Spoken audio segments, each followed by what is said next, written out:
ఓం ఆప్యాయంతు మమాంగాని వాక్ప్రాణశ్చక్షుః శ్రోత్రమతో బలమింద్రియాణి చ సర్వాణి సర్వం బ్రహ్మోతి మాహం బ్రహ్మ నిరాకుర్యాం మా బ్రహ్మ నిరాకరో నిరాకరణమస్తు నిరాకరణం మే అస్తు తదాత్మని నిరతే ఉపనిషత్సు ధర్మాస్తే మయి సంతు ఓం శాంతి శాంతి శాంతి.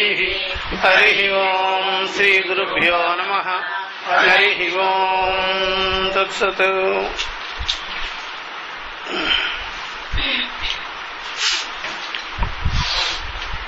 కేనోపనిషత్తు ఈ ఉపనిషత్తు ఉపసంహారము అని అయిన తర్వాత ఉపనిషత్తుని నాకు బోధించండి అని శిష్యుడు అడిగిన వెంటనే ఉపనిషత్తును నీకు చెప్పి ఉంటుని కాబట్టి ఉపనిషత్తు అయ్యింది అని చెప్పడం జరిగింది. ఉపనిషదం అబ్రూమేతి ఇది. మరి శిష్యుడి యొక్క ప్రశ్న, దాని యొక్క అభిప్రాయం ఏమిటి అనేది శంకర్ల వారు ఇక్కడ చర్చ చేశారను. పై చెప్పబడినటువంటి ఉపనిషత్తు సాధన నిరపేక్షంగా అమృతత్వ జ్ఞానానికి చెప్పబడింది. కాబట్టి ఎటువంటి సాధన అపేక్షితం లేదు. అందుకని సరాసరి అధ్యాత్మ ప్రతిబోధతో అక్కడికక్కడే జ్ఞానాన్ని బోధించటం జరిగింది. అయితే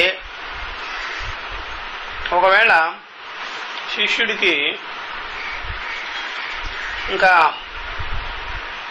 సాధన చతుష్టయ సంపత్తి, దాని జ్ఞాన సాధనలు అంటాము, వాటి విషయంలో కాస్త స్పష్టత లేనట్లయితే చెప్పిన విషయం కూడా ఇదో ఇలాగా అడగచ్చు. మళ్ళా చెప్పిన విషయమే అయినా ఇట్లా అడగచ్చు. అందుకని ఇప్పుడు మళ్ళా దాని గురించి ఒకసారిగా సత్యాది సాధనల గురించి, జ్ఞాన సాధనల గురించి కాస్త స్పష్టత చేస్తే మళ్ళీ వారికి చెప్పిన విషయము వెంటనే గుర్తుకొస్తుంది. ఆ సత్యాది సాధనలకి అవకాశం లేకపోతే బుద్ధిలో అది చెప్పిన విషయాన్ని కూడా పట్టుకోదు. లేకపోతే విషయాన్ని అవగతం చేసుకునేదానికి కూడా అంతఃకరణము అనుకూలంగా ఉండదు. రెండు వైపులా పనిచేస్తుంది ఇది సత్యాది సాధనలో. దాన్ని ఏమంటారంటే ఒక రకంగా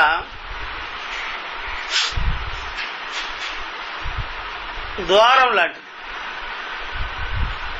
దేహళికా దీప న్యాయం అంటాం. గుమ్మం మీద దీపం పెడితే లోపలికి బయటికి పనిచేసినట్టుగానే ఈ సత్యాది సాధనలు ముందుగా ఉన్నా పనిచేస్తుంది, తర్వాత అయినా విన్నది పనిచేస్తుంది. విన్నది మరలా ఇంకొకసారి ఆ సత్యాది సాధన విషయంలో స్పష్టం చేసుకొని ఉంటే ఆ విన్న విషయాన్ని మరలా స్మృతికి తెప్పిస్తుంది. ఒకవేళ వినేదానికి ముందుగానే సత్యాది సాధనలుగానే ఉండినట్లయితే వినేదానికి యోగ్యతని కలిగిస్తుంది. ఇరువైపుల సత్యాది సాధనలకి మంచి అవకాశం ఉంది. అట్లా కూడా తెలుసుకోవచ్చు. ఏదైతేనే ఉపనిషత్తుకి ఒక ఉపనిషత్తు ఇంతవరకు ఉపసంహారం అయిపోతున్నప్పటికీ కూడా ఇంకా పరిశిష్టము అని చెప్పవలసిన పని లేదు. ఇంకా మిగులు అనేది తర్వాత చెప్పిన విషయమే చెప్పడం కూడా పొరపాటే, పిష్టపేషణ అవుతూ అని కూడా నేను అన్నారు. నూరిందే నూరడం, అయినట్టు వండిందే వండినట్టు అవడం అనేది ఉంటుంది. అట్లా కాదు, దేనికైనా సరే ఏ ఉపనిషత్తుకైనా ఒకటి ముందు గాని తర్వాత గాని ఆ విషయం కూడా చెప్పి పారేస్తే, చెప్పినట్లయితే ఒక శాస్త్ర సంప్రదాయము, శిష్ట సంప్రదాయము,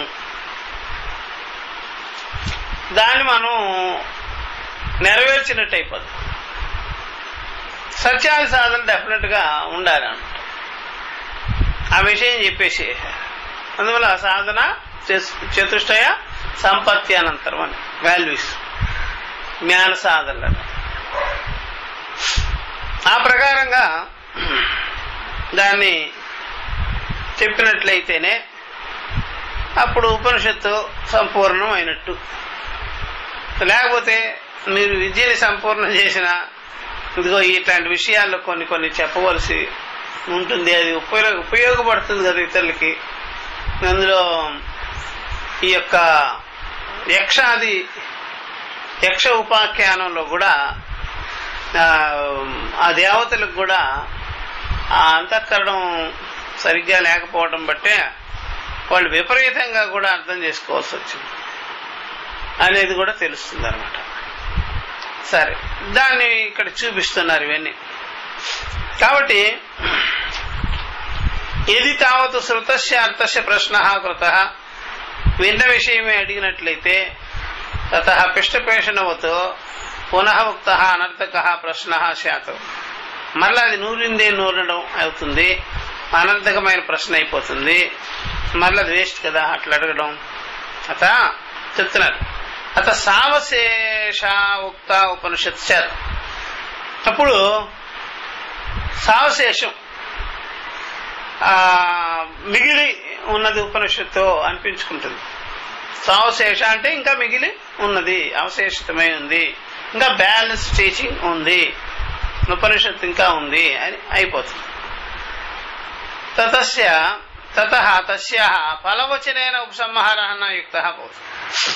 అప్పుడు ఫల విషయం కూడా ఉపసంహారం కాలేదు అనేది కూడా అయిపోతుంది. ఇది కూడా సరైన మాట కాదు. ఫల విషయం చెప్పేసినారుగా, ఫలము సిద్ధాంతము ఏకమే, ఫలమన్నా సిద్ధాంతమన్నా ఏకమే. అందువల్ల జ్ఞానమే అమృతం, అమృతమే జ్ఞానం. కాబట్టి బ్రహ్మజ్ఞానమే మోక్షం, ఆత్మజ్ఞానమే మోక్షం. కాబట్టి ప్రేత్యస్మాత్ లోకాత్ అమృత భవంతి అని చూపించేసినారు వాళ్ళు. కాబట్టి ఈ ప్రకారంగా జ్ఞానం కలిగించుకున్న వెంటనే ఈ శరీరేంద్రియాదుల పట్ల ఉండేటువంటి అహమిదం మమేదం అనేటువంటి అభిమానము, మమకారము, మోహము, ఇవన్నీ కూడా ప్రేత్య వ్యావృత్య విడగొట్టుకొని దేహేంద్రియాలకు నేను విలక్షణమై ఉన్నాను, దేహేంద్రియ సంఘాతమునకు అహం సాక్షి, దేహేంద్రియ విషయాలన్నీ కూడా అది బాహ్యమైన వ్యవహారాలు, బాహ్యానికి సంబంధించింది, నా స్వరూపం దీనికి విలక్షణంగా ఉంది అని వివేక జ్ఞానం కలిగించుకున్నంత మాత్రం చేతనే విడగొట్టుకునేసేసి అమృతా భవంతి చూసి బాగా వివేకం చేతనే అమృతత్వం, ఆత్మానాత్మ వివేక జ్ఞానం వల్లనే అమృతత్వం అని బాగా స్పష్టంగా ఉంది. కాబట్టి దేర్ఫోర్ ఆ విషయం కూడా ఇంకా బ్యాలెన్స్ ఏం లేదు దీంట్లో. ఉపనిషత్తులు అది కూడా కంప్లీట్ చేసేసారు 2:5 ఇది. తస్మాత్ ఉక్త ఉపనిషత్ శేష విషయోపి ప్రశ్న అనుత్పన్న ఇవ అనవశేషిత్వతత్వం. కాబట్టి ఈ ప్రకారంగా ఉపనిషత్తు ఆల్రెడీ బోధింపబడింది కాబట్టి ఇంకా ప్రశ్న అనేటువంటిది అసంభవమే, ఇంకా ప్రశ్న లేవదీయవలసిన పని లేదు. ఎందుకని బ్యాలెన్స్ బోధ లేదన్నమాట. అనవశేషితత్వం ఏం చెప్పడం, ఆల్రెడీ అమృతత్వం అనగానే అన్ఫోల్డ్మెంట్ అయిపోయింది కదా, అలాగా అక్కడికక్కడే సిద్ధం చేసి పారేసినారు. కాబట్టి మోక్ష విషయం చెప్పేసినారు కాబట్టి ఇంకా బ్యాలెన్స్ అనేది లేదు. అనవశేషితత్వాత ఇంతవరకు జరిగింది నిన్న. అయితే మరి అడిగావా అని యొక్క అభిప్రాయం ఏమంటారు అని అడిగారనమాట. కహ తర్హి అభిప్రాయ ప్రష్టు ఇది ఉచ్యతే. ఈ విషయంలో చెప్తున్నాం చూడండి అని చెప్తున్నారు. ఇప్పుడు కిం పూర్వోక్త ఉపనిషచ్చేషతయా తత్సహకారి సాధనాంతరపేక్ష అత నిరపేక్ష ఏవ సాపేక్షా చేత్ అపేక్షిత విషయాం ఉపనిషదం బ్రూహి అత నిరపేక్ష చేత్ అవధారయ పిప్పలాదవత్ న అతః పరమస్తి. కృష్ణోపనిషత్. ఇతి ఏవం అభిప్రాయే ఏదదుపపన్నం ఆచార్యస్య అవధారణ వచనం ఉక్తా తే ఉపనిషత్ ఇది. కాబట్టి ఈ ప్రకారంగా అయ్యా ఇలాగా కిం పూర్వోక్త ఉపనిషత్ శేషతయా అని అది చెప్పేసి ఇక్కడి నుంచి. కాబట్టి అయితే పూర్వం చెప్పబడిన ఉపనిషత్తు శేషతయ, దానికి శేషంగా ఇప్పుడు సహకార సాధనలన్నీ చెప్పారంటావా అని అడిగాడు. సహకారి సాధనాంతరపేక్ష ఉందంటారా? సహకార సాధనలు ఉపనిషత్తుకి, బ్రహ్మ విద్యకి, ఆత్మ విద్యకి, వస్తుతంత్రమైన విద్యకి సహకారి సాధనలు అనేది ఉండనే. అవాంతర వాక్యాలు అవి ఇవి ఏమి ఉండవు. డైరెక్ట్ అంటే తత్వమసి చెప్పాము అయిపోయా, సత్యజ్ఞానం అనంతం చెప్పాము అయిపోయా. అవాంతర వాక్యాలు ఇదిగో ఇట్లాగా సహకార సాధనలు అట్లాంటివేమీ ఉండవు అనమాట. ఏకత్వ ప్రతిపాదన చేసేటువంటిది ఏదైనా సరే ఇంకా దాన్ని బోధించిన తర్వాత, దాన్ని నిశ్చయం చేసుకున్న తర్వాత, దాన్ని శ్రవణం చేసిన తర్వాత తదుపరి ఇంకా మిగిలి కొన్ని వాక్యాలు ఉన్నాయి అని ఉండదు అనమాట. అట్లా కాబట్టి తత్ సహకారి సాధనాంతర అపేక్ష అని అంటే అత నిరపేక్ష ఏవా. ఇంకా వేరే సహకార సాధనలతో పని లేదు. కర్మ ఉపాసన విషయాల్లో అయితే సహకార సాధనలు ఉంటాయి. సహకార సాధనలు అంటే అర్థం ఏంటి? యాడింగ్, కొన్ని సాధనల్ని తగిలించుకోవాలి. అది తగిలించుకుంటేనే కలుగుతుంది అనేది. అందుకనే అవేమి అక్కర్లేదయ్యా అని చెప్పేసి, అవేమి ఉపయోగపడవు అని. కాబట్టి నిరపేక్షాయేవాత నిరపేక్షాయేవా అని చెప్పేసి. సాపేక్ష చేతు ఒకవేళ అపేక్షించుకునే ఉండినట్లయితే ఇంకా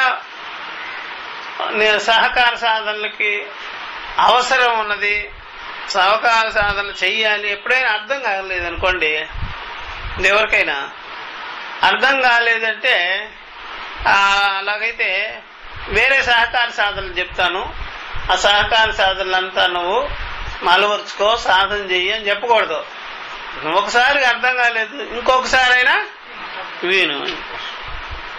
మరి ఇప్పుడు సత్యా సాధనలు ఏమిటి అంటే అవి అంతఃకరణ శుద్ధికే గాని ఆత్మజ్ఞాన ప్రాప్తికి గానే కాదు. జ్ఞానం యందు అభ్యాసం ఉండదు, అంతఃకరణము అనుకూలం చేసుకోవాలి. అందువల్ల జ్ఞానాభ్యాసం ఉండదు, అంతఃకరణానికి అనుకూలత ఉండాలి అంతే. జ్ఞానం రెడీ, జ్ఞానము రెడీ, సిద్ధమే. అంతఃకరణం మాత్రం ఒక్కొక్కసారి బహిర్ముఖమై ఉంటుంది, చెప్పలేం అంతఃకరణం ఒకటే రకంగా ఉంటుందని. అందువల్ల అంతఃకరణాన్ని శ్రవణ సమకాలంలో ఏకాగ్రతగా పెట్టడమే పని. అంతఃకరణంలో ఉండే ఆరోపాలన్నీ శ్రవణ సమకాలంలో తగ్గించుకోవడమే పని.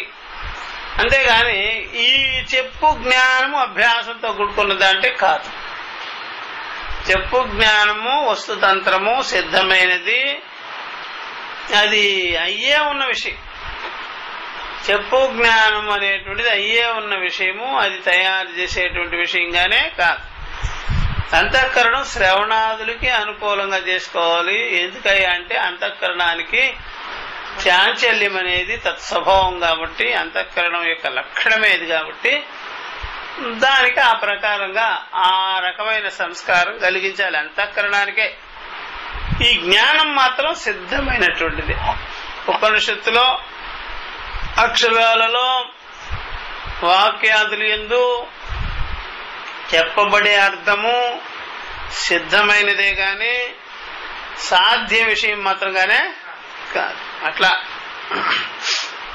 కాబట్టి అపేక్షితత్వాత్ అపేక్షిత విషయాం ఉపనిషదం బ్రూహి. కాబట్టి అపేక్షిత విషయం ఉపనిషత్తులు నేను చెప్తున్నాను అనవలసి వచ్చింది. ఇంకా దానికి సాధన అపేక్షితమై ఉన్నది. అందుకనే నేను ఇప్పుడు ఉపనిషత్తులు నేను చెప్తున్నాను, సాధన అపేక్షితమై ఉన్నది అని అనవలసి వచ్చేది. అట్లా చెప్పలే, చెప్పేశానయ్యా నీకు అది ఉపనిషత్తు కంప్లీట్ అయిపోయింది అని చెప్పేసి అట్లా. కాబట్టి అతను నిరపేక్ష చేత్, ఒకవేళ నిరపేక్షితమే అయితే చూసారా, అవధారయ పిప్పలాదవత నాత పరమస్తి. చూసారా, ఇలాగా నిశ్చయం చేసుకోవాలి, ఈ ప్రకారంగా తెలుసుకోవాలి, నిశ్చయం చేసుకోవాలి, మీరు స్పష్టంగా పట్టించుకోవాలి. పిప్పలాదులు వలె, పిప్పలాది మహర్షులు ప్రశ్నోపనిషత్తులో 6 మంది వెళ్ళారు కదా, అక్కడ వాళ్ళకి చెప్పినట్టుగానే నా అతః పరం అస్తి. ఇంకా తెలుసుకోవలసింది, పొందవలసింది సత్యము, వస్తువు ఇంకొకటి లేనే లేదు, ఇంతకంటే వేరేదేమీ లేదు. ఇంకొక వాక్యం చెప్పిన నాణ్య పంథ విద్యతే అయినా, ఇంకొక మాట చెప్పిన సాకాష్ట సా పరాగతి. అది నాతః పరమస్తి, ఇంకేమి లేదు ఇక్కడ అస్తి, ఇంక వేరేది లేనే లేదు.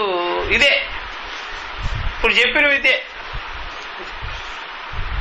అందుకని ఎవరైనా సరే తత్వమసి వాక్యాదులకి నీవు బ్రహ్మమే అని చెప్పేసినావు అనుకోండి, నువ్వు బ్రహ్మమే అయ్యున్నావు, అంతకంటే వేరేది కాదు నువ్వు అని చెప్పామనుకోండి, అప్పుడు ఆయనకి ఇంత కూడా ఇట్లా కూడా కదలలేదు కాబట్టి ఇంకా ఉంది అని చెప్తాడా? వాళ్ళకి ఆ విధంగా అనిపించినా సరే వినేవాడికి ఇంకా గురువుగారి ముఖమే చూస్తున్నాడు, ఇంక ఆయన నోటి వైపే చూస్తున్నాడు. తత్వమసి అని చెప్పేసిన తర్వాత కూడా ఇంకా చూస్తున్నాడు, ఏమే నా వైపే చూస్తున్నాడు, ఇంకా ఏమన్నా నోట్లో నుంచి ఇంకేం రావాలి నీకు? తత్వమసి అన్నాను కదా, ఇంకేం రావాలి చెప్పు? ఇంకేం లేదంటారు, అయిపోయిందా? ఎప్పుడో అయిపోయింది, ఇంకేమి లేదు. అంటే మీకు తెలిసింది ఇంతేనా? అది తెలిసింది ఇంతే అంటే ఏంటి? నువ్వు తెలుసుకోవాల్సింది కూడా ఇంతే. నాకు తెలిసింది ఇంతే అని కాదు, మీరు చెప్పవలసింది ఇంతే అని కాదు, నువ్వు తెలుసుకోవాల్సింది కూడా ఇంతే, నువ్వు వినవలసింది కూడా ఇంతే, నువ్వు బుద్ధితో ఆలోచించవలసింది కూడా ఇదే విషయం, ఇంకేమి లేదు. పరిసమాప్త విద్య వెళ్ళిపో. ఇలాంటివి కోకొలలుగా చెప్తావా లేదా? అనేక యుక్తులు బంధిస్తావా లేదా? అయిన తర్వాత ఎవడో ఒకడు అక్కడ నాకు అర్థమైందండి తత్వమసి, మీ దగ్గర అర్థం కాలేదు, నేను ఇంకేం అతత్వమసి అని చెప్పానా? నేనేం చెప్పాను? తత్వమసి అన్నాను. తత్వమసికి అర్థం ఏంటి? నీవు బ్రహ్మమే అయ్యాను. మరి ఇక్కడ ఎందుకు అర్థం కాలేదు, అక్కడ ఎందుకు అర్థమైంది? ఇంకొకటి చెప్పాడా? ఏమన్నా దీర్ఘం తీశాడా? తత్వం అనే అసి అని దీర్ఘం చెప్పాడా? లేదండి, ఇంతే. మరి ఎందుకు అర్థం కాల? నా తప్ప, నీ తప్ప, శృతి తప్ప, నీ బుద్ధి సరిగ్గా లేకుండా అప్పుడు నువ్వేమనాలి? ఆయన చెప్పిన విషయమే ఇది, లెంపగా వేసుకోను. ఆయన చెప్పిన విషయమే ఇది, నాకు అర్థం కాలేదండి. లేకపోతే నేను రెడీగా ఉంటే అక్కడే పట్టాలి నాకు. కాబట్టి శృతి వాక్యం ఎప్పుడు కూడా సిద్ధంగానే ఉంటుంది, నిరంకుశంగానే ఉంటుంది. మన బుద్ధి రెడీగా ఉండదు ఒక క్షణకాలం. అర్థమైందా? ఒకడు అంటాడు వచ్చి నా దగ్గరికి, చాలా రోజులు ఇదివరకు వినేవాడిని కాదు, ఇప్పుడు వింటున్నా. అప్పుడు గురుగారు ఏమంటున్నాడు, ఇదివరకు వినేవాడి కాదు, ఇప్పుడు వింటున్నాను అంటున్నావు, ఇప్పుడు కూడా నువ్వు వినేవాడు కాదు బా, ఇప్పుడు కూడా వినేవాడి కాదు. అదేంటండి అలా అంటారు? వినేవాడివి కాదు. అర్థమైందా? మనకు అర్థం కాదు. వింటున్నానండి, వినేవాడివి మాత్రం కాదు. ఎందుకని? శృణ్వంతోపి ప్లస్ శృణ్వతు, అందుకని. అర్థమైందా? అది బాగా గుర్తుపెట్టుకోవాలి. అందువల్ల వినేవాడిని అనుకున్నావా, నీదే తప్పు అవుద్ది. అహం సాక్షి అని కదా అర్థం కావాల్సింది. వినేవాడిని, నేను మననం చేసేవాడిని అంటే నీదే తప్పు అవుద్ది. ఎందుకని? శృణ్వంతోపి నా శృణ్వంత, శ్రుత అపి అశ్రోత ఏవ. అమనన విషయమైంది, అశ్రుత విషయమైంది, ఆత్మత్వత, అది తెలుసుకోవాల్సింది. కాబట్టి ఇలాగా నాత పరమస్థితి, ఇంకేమి లేదు అని చెప్పేసినాడు అక్కడ కేనోపనిషది ప్రశ్నోపనిషత్తు. ఇది ఏవం అభిప్రాయే, ఈ ప్రకారంగా ఈ అభిప్రాయం ఇట్లుండగా, ఏది ఉపపన్నం ఆచార్యస్య అవధారణ వచనం. కాబట్టి ఇలా ఉన్నప్పుడు ఆచార్యుని యొక్క అవధారణ విషయం ఉంది కదా, నొక్కి చెప్పటం, నిశ్చయం చేయించటం, ఇదే నువ్వే, నేను చెప్పింది ఇదే, నువ్వు ఇదే అయ్యున్నావు, నువ్వే అని చెప్పినప్పుడు, అవధారణ వచ్చిన చెప్పినప్పుడు, ఉక్తాతే ఉపనిషత్, నీకు ఉపనిషత్తు ఆల్రెడీ బోధించే ఉన్నా, ఇంకేం లేదు. కాబట్టి ఇదివరకు ఉపనిషత్తు అనే పేరు చెప్పకుండానే, బ్రహ్మ విద్య అనే పేరు చెప్పకుండానే, సత్యజ్ఞానమనంతం బ్రహ్మ అని చెప్పకుండానే,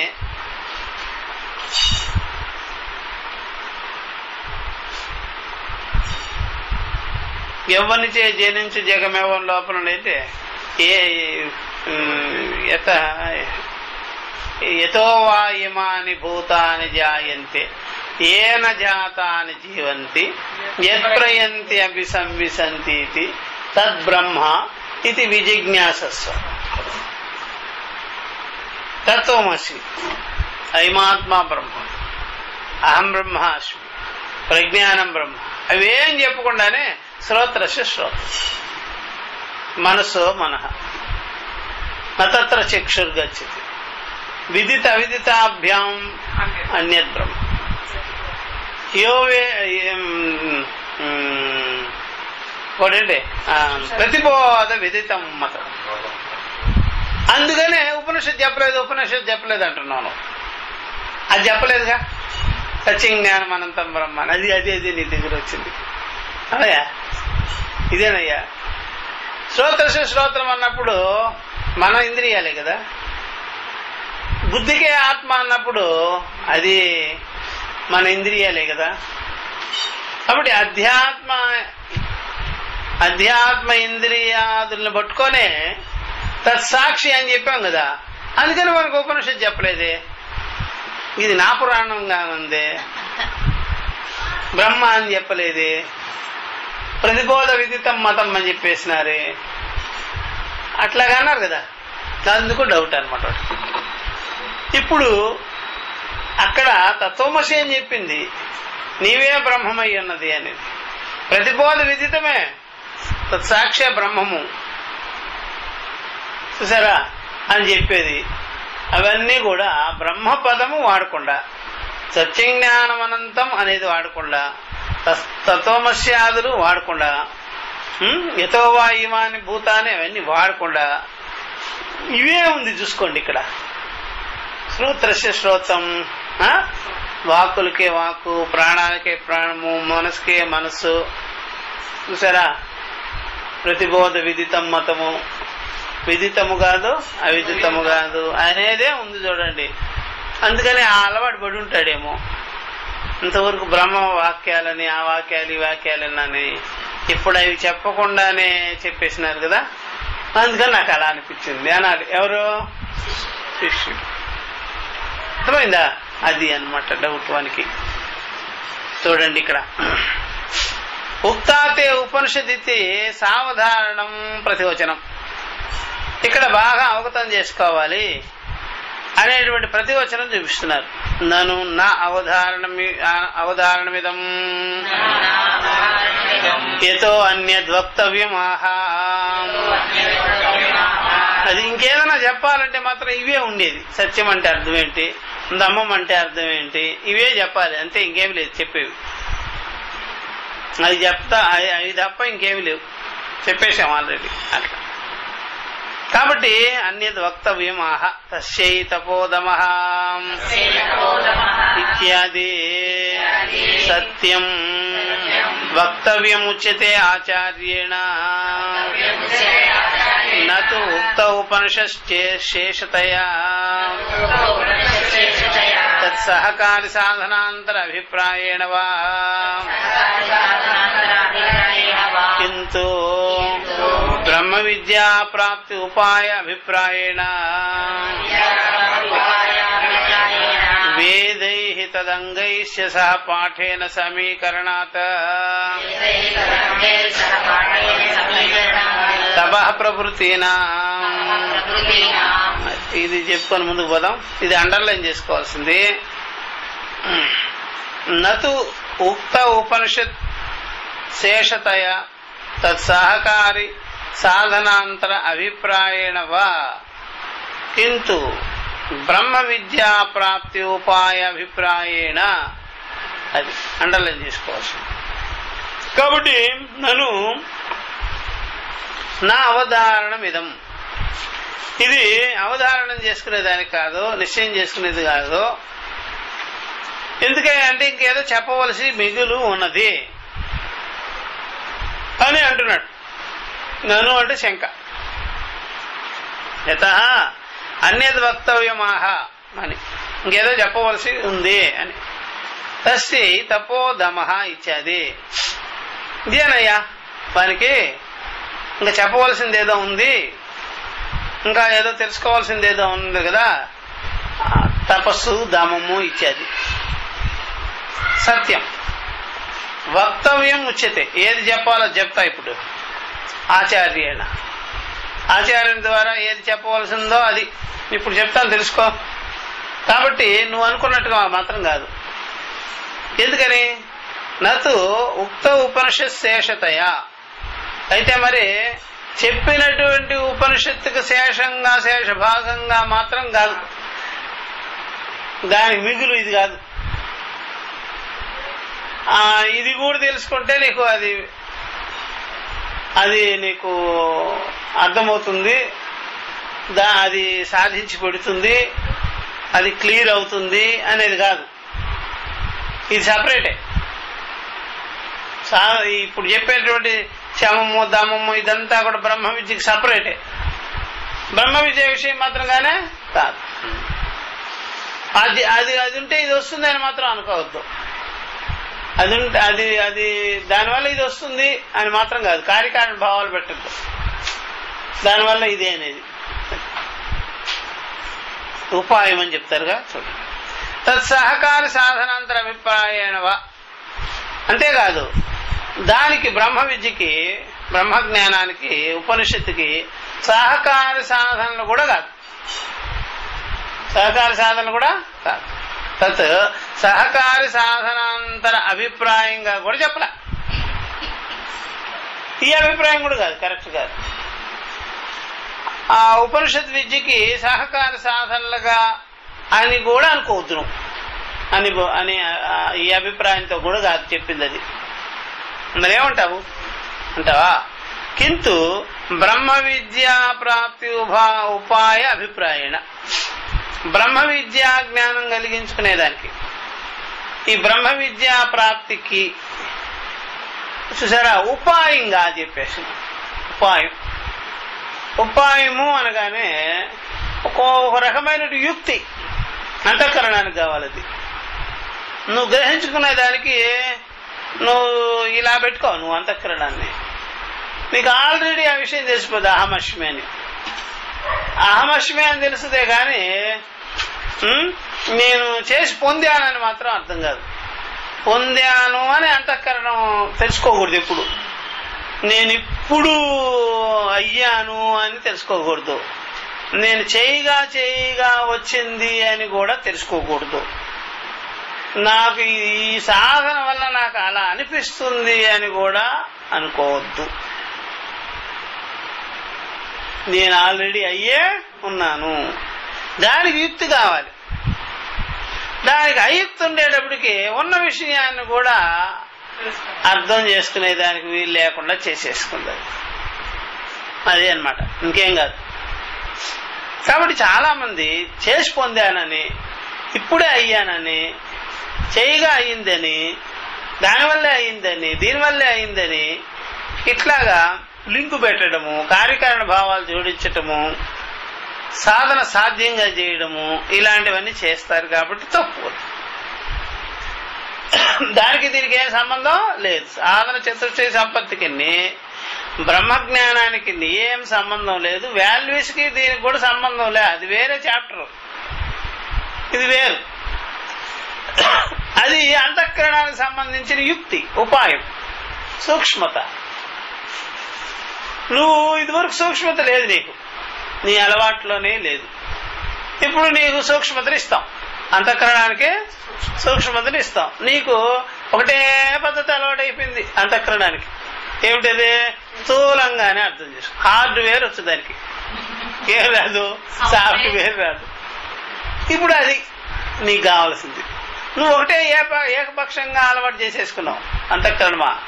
నువ్వు ఇప్పుడు ఇదిగో ఇట్లా కూడా అర్థం చేసుకోవాలి. చూసారు, స్వరూప విషయం ఉన్నది అని కూడా తెలుసుకోవాలి. ఎప్పుడు బయట విషయాలే అనుకోవద్దు.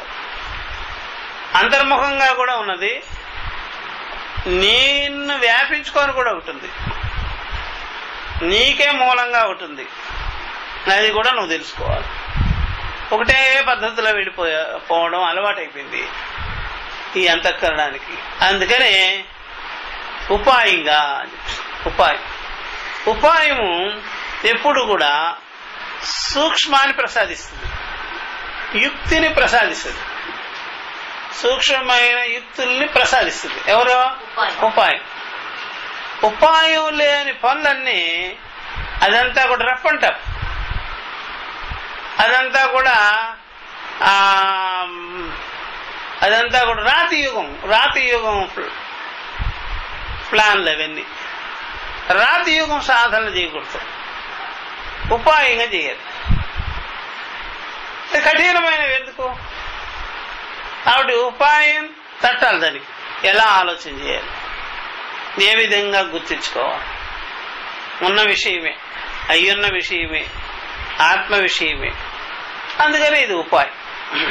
అట్లా కాబట్టి బ్రహ్మ విద్యా ప్రాప్తి ఉపాయ అభిప్రాయేణ అని చెప్పేసి ఇక్కడ ఒక టిప్పణి ఇచ్చారు ఆయన. కర్మ విద్యాయా నశేష. ఉపాయం అనగానే కర్మ విద్యకి శేషభూతంగా చెప్పరా. కర్మ విద్యాయా నశేష ఉపాయం అనేది ఒకటి. నా ఫల ఉపకార్యాంగం అది కూడా కాదు, అంతేకాదు కదా. ఫల ఉపకార్యాంగం కూడా కాదు. ఫల ఉపకార్యాంగం, ఫలోపకార్యాంగం కూడా కాదు. మీకు కార్యకి అంగభూతంగా ఫలం కాదు ఇది. కార్యానికి అంటే కార్యానికంటే కర్మకి అంగం. కర్మకి అంగం అంటే కర్మాంగము చేత కార్యాంగం చేత కార్యసాధన వల్ల కలిగిన ఫల విషయం కూడా కాదు, చేయిగా వచ్చింది కాదు. అట్లా నాపి తత్సహకారి. మీకు సాధనలు కార్యసాధన చేసుకునేటప్పటికి కార్యసాధనలు చేసేటప్పుడు సహకరించేది కూడా కానే కాదు. సహకరించడం అంటే ఎప్పుడైనా బాగా గుర్తుపెట్టుకోవాల్సింది, ఒక కొండను చేయాలంటే చక్రం కావాలి, అలా ఒక కర్ర కావాలి, అట్లా బోర్డు సామగ్రి ఉంటుంది కదా. పనిముట్టు చేయాలంటే అట్లాగే ఏదైనా పని చేయాలంటే బోర్డు సామగ్రి కావాలి, సామగ్రి అంతా కావాలి అనమాట. అట్లాగా పనిముట్లకి పనికి వచ్చేది కాదు అని చెప్పేసి నాపి తత్సహకారి అని చెప్పేసినారు. అదొకటి. నా తేన సహ సముచితం ఫలదాతృ. ఆ విధంగా కనెక్షన్ పెట్టుకొని సంబంధం పెట్టుకొని సముచితం చేసుకొని ఫలాన్నిచ్చేది కూడా కాదు, అది కూడా కాదు. సరే సత్యనారాయణ స్వామి టిప్పణీలో ఎలా ఉందో కింద అయితే మరే లాస్ట్ పాయింట్ ఒకటి చెప్తా. తత్ప్రాప్తి ఉపాయ మాత్రం. ఈ బ్రహ్మ విద్యా జ్ఞానాన్ని కలిగించుకునేదానికి ఓ ఉపాయం, ఒక సూక్ష్మంగా ఆలోచించే పద్ధతి అంతే. అర్థమైందా? అదేమిటి అంటే చూడండి ఒక్కొక్క మాట. మరి పరమాత్మ దేశకాలాలలో ఉన్నాడా, దేశకాలాలకు ముందుగానే ఉన్నాడా? అది ఉపాయం అంటే. మళ్ళీ అడిగాడు అనుకోండి, దేశకాలాలకు ముందుగా ఉన్నవాడికి దేశకాలాలు అంటిస్తావా? దేశకాలాల సాధన చేయగలవా? చేయలేవు కదా. ఎందుకంటే దేశకాలాలకు ముందుగా ఉన్నవాడికి దేశకాలాలతో పని లేదు. దేశకాలాల లోపల ఉన్నవానికి చూసారా, అల్పుడా లేకపోతే పూర్ణుడా? అల్పుడు. కాబట్టి దేశకాలాదులు దానికి ముందు ఎవరుండాలి అది చెప్పాల్సి వస్తుంది. అందువల్ల దానికి ముందు దేశకాల రహితుడే ఉండాలి. కాబట్టి మనం చేసే పనులన్నీ కాలదేశాదులతో దానికి లోబడి చేస్తున్నాం కదా. దేర్ఫోర్ ఇది కరెక్ట్ కాదు. చూసారా, అదే అనమాట. ఇది ఉపాయాలన్నమాట. ఏ కొండ గాని ఏ వస్తువులు గాని అవన్నీ కూడా కాలదేశాల యొక్క మధ్యలో జరిగింది, దాని అంతర్గతంగా. మరి పరమాత్మ అప్పుడు పుట్టాడు, ఇప్పుడు పుట్టాడు, అక్కడ పుట్టాడు, ఇక్కడ పుట్టాడు, అక్కడ ఉంటాడు, ఇక్కడ ఉంటాడు అని ఎందుకు చెప్పమయ్యా అంటే కాలదేశాలకు ముందుగానే ఉంది కాబట్టి, కాలదేశ రహితుడై ఉన్నాడు కాబట్టి అజం అని చెప్పేసి. పుట్టుక లేనివాడు, పుట్టుక లేనివాడు ఉన్నవాడు మనము పొందవలసిన వేరేగా పొందవలసిన పనే లేదు. మనకంటే వేరుగా లేదు, కాలం కంటే వేరుగా లేదు, దేశాదుల కంటే వేరుగా లేదు. కాబట్టి ఆల్రెడీ అన్నిటికీ ముందుగానే సత్స్వరూపమయ్యే ఉన్నాడు. సదేవ ఇదం అగ్రే ఆసీ. సత్యొక్కటే ఉంది ఈ జగత్తుకు ముందు, కాలానికి ముందు, దేశానికి ముందు, వస్తువులకి ముందు, అన్నిటికి ముందు అదే. తెర్పోర్ అదే నేను అయ్యున్నాను కాబట్టి, అదే ఇదంతా అయ్యున్నది కాబట్టి దాని తర్వాతే ఇదంతా తోస్తుంది, కల్పిస్తున్నది. ఇలాగ ఉపాయం అన్నమాట. ఇప్పుడు చెప్తున్నారు వేదైః తదంగైశ్చ సహా పాఠేన సమీకరణాత్ తపః ప్రవృత్తినాం నహి వేదానాం శిక్షాది అంగానాం చ సాక్షాత్ బ్రహ్మ విద్యా శేషత్వం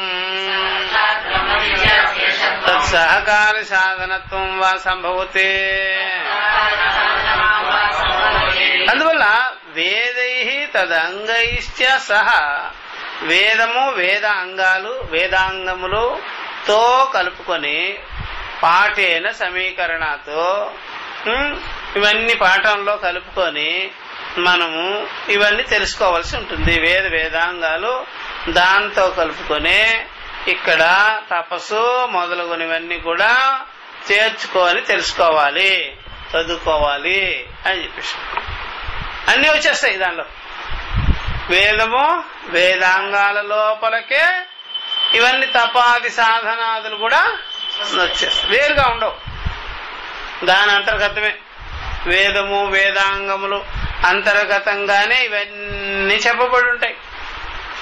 దానికి భిన్నంగా మాత్రం ఏది ఉండవు. అట్లా ఒకటి సమీకరణాత్ తపః ప్రవృత్తినాం మొదలుగునవి అనమాట. తపస్సు మొదలుగునవి అనమాట. దాంట్లోకే వచ్చేస్తుంది, తదంతర్గతంగానే వచ్చేస్తుంది. నహి వేదానాం శిక్షాది అంగానాంచ వేదములు 4 వేదాలు, ఋగ్వేదం యజుర్వేదం సామవేదం అథర్వణ వేదం, శిక్షా వ్యాకరణం కల్పం నిరుక్తం ఛందో జ్యోతిషమితి శిక్షాది అంగానాం చ సాక్షాత్ సరాసరి ఎలాంటి కార్యసాధనలు లేకుండానే బ్రహ్మ విద్యా శేషత్వం సరా బ్రహ్మ విద్యకి శేషభూతంగా తత్సహకారి సాధనత్వం వా నైహి సంభవతి. సరా అందువల్ల వేదాలు గాని వేదాంగాలు గాని ఏవైనా సరే సాక్షాత్ బ్రహ్మస్వరూపానికి శేషభూతంగా దానికి సహకార సాధనలుగా కూడా సంభవించవు, ఉండవో, పనికిరావో. ఎందుకని వేదాంగాలన్నీ కూడా ఆ సహకార సాధనలన్నీ కూడా బ్రహ్మ విద్యకి సంబంధించుకున్నదిగానే కాదు. సాక్షాత్ బ్రహ్మ విద్యాశేషత్వం తత్ సహకార సాధనత్వం వా నహి సంభవతి. అది వేరు ఇది వేరు. కాబట్టి సాక్షాత్ బ్రహ్మ విద్యకి శేషంగా అంటే సాధన సాధ్య పరంగా గాని చూసారా, సాధన పరంగా గాని సహకార సాధనలుగా గాని లేనే లేవు. అది వేరు ఇది వేరయ్యా, దానికి దీనికి సంబంధం లేనే లేదు. ఇక్కడ నహి సంభవతి, నహి అనేది పైన ఉంది, దాన్ని ఇక్కడ పెట్టుకోవాలి, నహి సంభవతి అని. దీనికి ఒక టిప్పణి ఉంది. నహి సాంగ వేదాధీనం జ్ఞాన ఫల ఉపకార్యాంగం. సరే, సాంగ వేదాధీనం అంటే అంగసహితంగా వేదములు వేదాంగాలు మొత్తము కలిపి అధీనం అంతా కూడా జ్ఞాన ఫలానికి సంబంధింపబడిన కార్యంగానే కాదు. చూసారా, బ్రహ్మ విద్యా జ్ఞానానికి ఫలాంగము కాదు, కార్యాంగంగానే కాదు. అది వేరు ఇది వేరు, దానికి దీనికి ఏం పొంతన లేదు. అది అదొక టిప్పణి. ఇంకో టిప్పణి అదే వరుస పెట్టి చెబుతున్నారు. జ్ఞాన సముచితం అనుష్ఠితం తత్ ఫలోత్పత్తి కారణం వా. అది ఇక్కడే సచ్చిదానంద స్వామి అంత గ్రేట్ గా అన్ని చెప్పారేస్తారు. ఎక్కడెక్కడ చెప్పబడిందో అవన్నీ తీసుకొచ్చి ఇక్కడ చెప్తున్నారనమాట ఆయన. అంతేకాదు జ్ఞాన సముచితం జ్ఞానానికి చేర్చుకొని అనుష్ఠానం చేయడం బట్టి తత్ఫలోత్పత్తి కారణం వా, నా ఫలాన్ని పుట్టించేటువంటి కారణత్వం హేతుత్వం కూడా దానిలో లేనే లేదు. జ్ఞానంతో కలుపుకొని వేదాంగాలు ఆ విధంగా ఫలాన్ని మోక్షాన్ని కలిగించవో అని మళ్ళా అంటున్నాడు టిప్పణికారు. కింటు వివిధ ప్రాప్త్యాది ద్వారా తదుపాయ మాత్రమితి సర్వసమ్మతం ఏతత్. అయితే మరి వివిధిష అంటే వివిధ ఇష్టలు ఉంటాయి మనకి. వివిధిష సన్యాసం అని ఒకటి ఉంటుంది, వివిధిష సన్యాసం, విద్వత్ సన్యాసం ఒకటి ఉంటుంది. వివిధిష సన్యాసం అంటే మీకు జనరల్ గా చెప్పాలంటే అన్నిటిలోనూ మీరు ఏలు పెట్టడం, అన్నిట్లోనూ మన బుర్ర పెట్టడం, అన్నిట్లో బుర్ర పెట్టి చూడడం అనేది వివిధిష. వివిధ ఇష, వివిధ ఇష్ట, అన్నిట్లో అదేమిటి ఇదేమిటి అదేమిటి ఇదేమిటి అని అనమాట. అప్పుడు చివరికి వచ్చిన తర్వాత వానికి జ్ఞానం కలుగుతుంది. విద్వత్ కాదు, జ్ఞానం కలుగుతుంది అంతే. చివరికి వచ్చిన తర్వాత అర్థమైందా? అప్పుడు వాడు మీ నోట్స్లు అంటే ఈరా అని వాడి శిష్యుడు అడిగాడు. అప్పుడు తను హరే కృష్ణకి వెళ్ళిన నోట్స్ ఉంది, తర్వాత గౌడీ మఠానికి వెళ్ళింది ఉంది, తర్వాత రామకృష్ణ మిషన్కి వెళ్ళింది ఉంది, తర్వాత క్రియాయోగాకి వెళ్ళింది ఉంది, పిరమిడ్ ధ్యానానికి వెళ్ళింది ఉంది. ఇన్నిట్లో పెట్టాడు కదా. అలా పెట్టి పెట్టి పెట్టి చివరికి వాడి కర్మ జాలి ఆ బొర్రె తట్టుకోలేకేమో జ్ఞానం దగ్గర పడ్డాడు. ఆ నోట్స్ కాల్ చేయాలి. వాడికి ఒక అలవాటు అన్ని స్టాంపులు దాచుకున్నట్టుగా అన్ని దాచేటప్పటికి శిష్యుడికి వీడికి కూడా అది ఉందనమాట. ఏది అన్ని చూసేద్దామని వివిదిశ అంటే అన్నిట్లో ఏలు పెట్టడం, అన్నిట్లో కాలు పెట్టడం, అన్నిట్లో తలకాయ పెట్టడం. మనకు వ్యవహారంలో వివిదిశ ఉంటుంది బాగానే. ఏదంటే అన్ని కొనేయడం.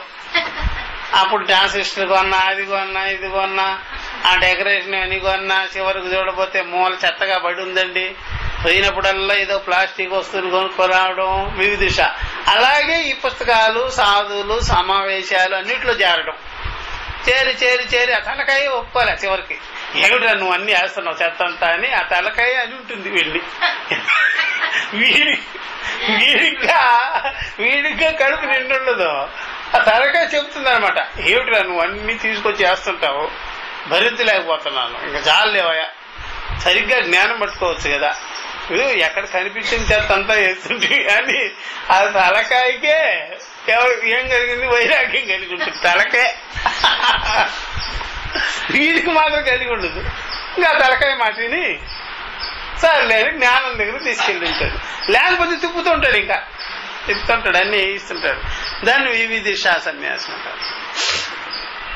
విద్వత్ సన్యాసం ముందు చూసారా, ఠగామంట వెళ్ళిపోయి సత్యమా అసత్యమా నిమిషాల మీద.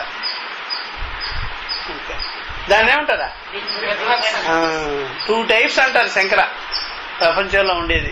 వివిదిశ సన్యాసం, విద్వత్ సన్యాసమే ఆయనకి ఇష్టం. వీళ్ళతో అదేంటి ఆర్తో, అర్థార్థి, జిజ్ఞాసి, ఇంకా ఎన్ని చోట్ల తిరుగుతావా, తిరుగుతూనే ఉంటావా అని చెప్తారనమాట. విద్వత్ సన్యాసం అంటే వెంటనే యుక్తికి పొందించేసుకోవడం, వివేకానికి పొందించుకోవడం, మంట పట్టేసుకోవడం, నిమిషాల మీద అయిపోవాలి. ఆయుష్ తక్కువ, ఆరోగ్యం తక్కువ. మనమేమో ఇట్లాగా ఉంటే ఈ జీవితాలన్నీ క్షణికంగా ఉన్నాయి, మనం ఇంకా అది ఉంది ఇది ఉంది అని అట్లా తిరగకూడదు. అంతా ఎక్కువగా డెంగీలు వస్తున్నాయి, స్వైన్ ఫ్లూ వస్తున్నాయి, ఎక్కడో చచ్చిపోతాం త్వరగా గాని అని ఒక విద్వత్ సన్యాసం విషయం దగ్గర తీసుకెళ్ళిపోతాం. ఉపాయం ఎక్కువ దానికి. దీనికి వివిదిశకి అపాయం ఎక్కువ, ఇంకా తిప్పుతూ ఉంటుంది. అక్కడ చూడు చాలా మంది ధ్యానం వచ్చున్నారు, ఇక్కడ చూడు అని తిప్పుతుంటుంది. అప్పుడు వీడికి వైరాగ్యం కలగలేదు కానీ తలకాయకి వైరాగ్యం కలిపింది వెంటనే. ఎందుకని, చాలేరబ్బా ఎంత పోస్తావు నువ్వు తీసుకొచ్చి, అన్ని చోట్ల తిప్పుతుంటివి, ఇప్పుడు నుంచా 16వ ఏట నుంచి తిప్పుతుంటివి, ఇంకా ఎంతకాలం తిప్పుతావయ్యా బాబు అని చెప్తారు. వివిదిశ సన్యాసం. ఆ వివిదిశ సన్యాస పరంపరలోనే ఇవన్నీ వచ్చేది. బ్రహ్మచర్యం అంట, గృహస్థం అంట, వానప్రస్థాశ్రమం అంట, సన్యాసం అంట అని కాబట్టి విద్వత్ సన్యాసం బెటర్. అర్థమైందా? అట్లా. కాబట్టి ఈ ప్రకారంగా చెప్తున్నారు చూడండి. కింటు వివిదిశ అప్రాప్త్యాది ద్వారా, ఆ వివిదిశ మార్గాన్ని పొందిన వాళ్ళకి అది అప్రాప్త్యాది ద్వారా అది పొందడం జరగదు. అక్కడ అందుకని తదుపాయం చేసుకోవాలి. వివిధిషాలో ఎప్పుడు పొందడం జరగదు. ఇంకా వెయిటింగ్, ఇంకా సాగింపు, ఇంకా తిరుగుతూ ఉండడమే. వచ్చిన గురువును కూడా వదిలేసి దాన్ని కూడా గౌణం చేసేస్తుంటారు. ఇంకా ఉంది కదా. ఎందుకని ఇక్కడ బ్రహ్మ విద్యా గురువులు చాలా మందిని వేసుకొని కూర్చోరు కదా. ఆయన దగ్గర 2-3 చాలా మంది ఉండేవాళ్ళ దగ్గర ఎక్కువ ఉంటుంది. ఏంటుండేది? ఎక్కువ అజ్ఞానం ఉండాల్సిందే. అందుకని ఒప్పుకోడు అనమాట. ఇంకా తిరుగుతుంటాడు. అందుకనే వివిధిష అప్రాప్త్యాది ద్వారా తదుపాయ మాత్రమితి, చూసారా, దానికి ఉపాయం పెట్టి తదుపాయ మాత్రమితి సర్వసమ్మతం ఏతత, ఆ ఉపాయం కలిగించి ఇదే సమ్మతమైంది అన్ని ప్రకారాలుగా. అక్కడ మనం చాలా కాలం నుంచి చూశాం కదా. నువ్వు ఎంతకాలం నుంచి తిరిగడానికి ఏమన్నా అవగతమైందా? నిశ్చయానికి వచ్చిందా? అనుభవంలో నిలబడిందా? ఎందుకు ఆ విధంగా తిరుగుతూ ఉంటావు? అనేక విషయాలు బొర్రకేస్తూ ఉంటావు ఏమిటి? ఒకటి కూడా నీకు నిశ్చయానికి రాలేదని ఉపాయం చూపిస్తుంది అనమాట. ఆ ఉపాయాన్ని చెప్పేదానికోసమే సత్యాది మార్గాలను, సత్యము, దమము, వాల్యూస్ అంటాగా, వాల్యూస్ అట్లా తత్సహపాఠిత్వాత్, ఆ ప్రకారంగా ఉపనిషత్తుల్లో ఇవన్నీ గీతలో ఇవన్నీ చెప్పబడి ఉంది కాబట్టి తప ప్రవృత్తి నామపి, తపస్సు మొదలుగునవి కూడా తత్ సమాన యోగక్షేమత ఇది ఏవ అవగమ్యతే ఇది అభిప్రాయ. కాబట్టి తపస్సు మొదలుగునవన్నీ కూడా సమానమే. యోగక్షేమాదులు అవన్నీ చూపిస్తుంది అనమాట. యోగక్షేమాలు అంటే ఏమిటి, దాంట్లో ఎంత మనం పెట్టుకోవాలి దృష్టి, ఎంత మనకి తప్పించాల్సి ఉంది, యోగక్షేమ విషయాలలో మనం ఇంత ఆసక్తి ఎందుకు మరి పెట్టుకోవాలి, ఇంకా వేరేది తెలుసుకోకుండా వేరే దానికి వెళ్ళనీయకుండా దీంట్లోనే పడి ఉండాలా, చూసారా అని చెబుతుంది అనమాట. ఎవరో ఈ యొక్క ఉపాయం సత్యాది సాధనలు చెబుతుంది అనమాట. అందువల్ల సత్యాది సాధనలు మనకి ఎక్కడైతే మనకు ఉంటాయో, సత్యాది సాధనలు మన దగ్గర ఉండినట్లయితే వెంటనే శీఘ్ర దర్శనం అంటారు కదా, అలాగ అన్నింటిలో పని అయిపోతుంటాయి.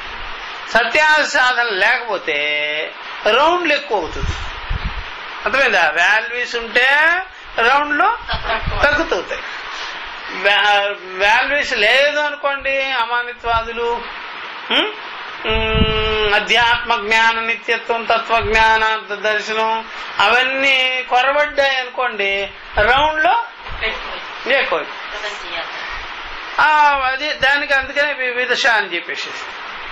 అందువల్ల సత్యాది సాధనలు ఉండినట్లయితే యుక్తికి పొందించుకోవచ్చు, ఉపాయం కనుక్కోవచ్చు, శీఘ్రంగా పట్టుకోవచ్చు.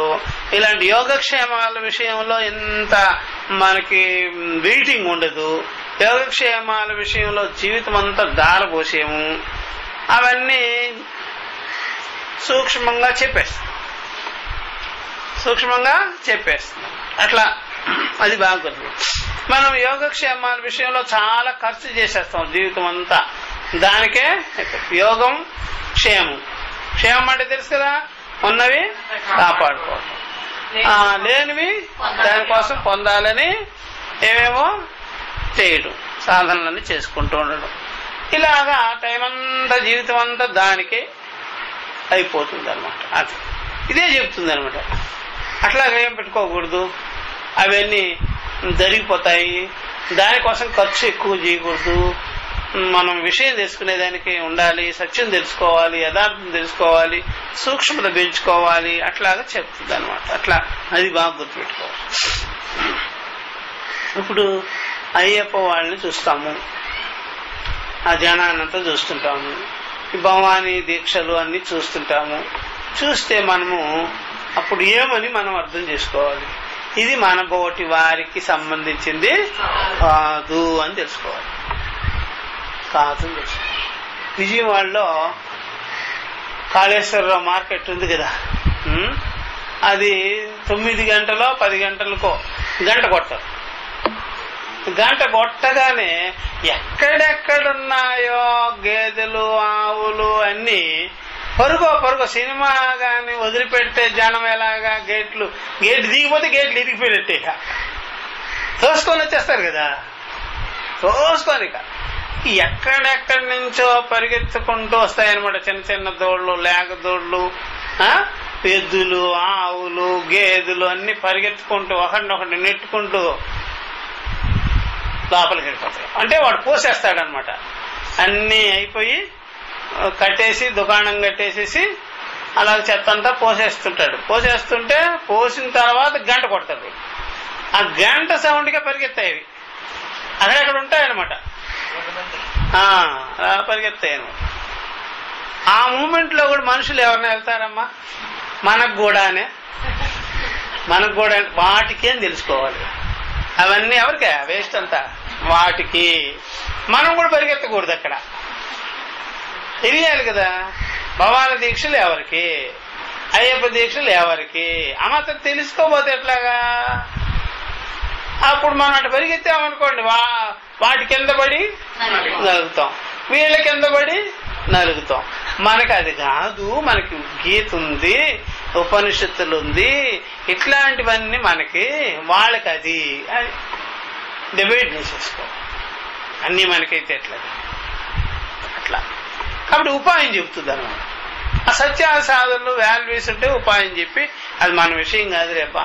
ఎక్కడైనా యజ్ఞాలు యాగాలు చేస్తుంటే అది కూడా మనకి, అది మనకు సంబంధించింది కాదులే, అది వేరే వాళ్ళకి, వాళ్ళు వెళ్తారు అని ఉపాయం ఉండాలి. ఉపాయం తట్టాలి. అవి ఆ ఉపాయం పుట్టేంత వరకు మీరు అపాయంలోనే ఉంటారు అంతే. కాబట్టి ఈ ప్రకారంగా ఇది సహపఠితానామపి యథా యోగం విభజ్య వినియోగ.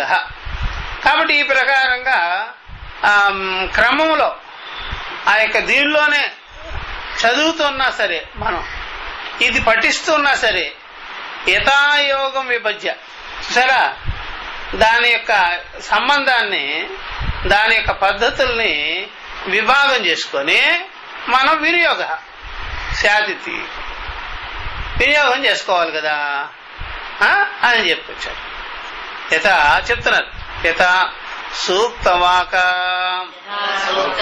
అనుమంత్రణ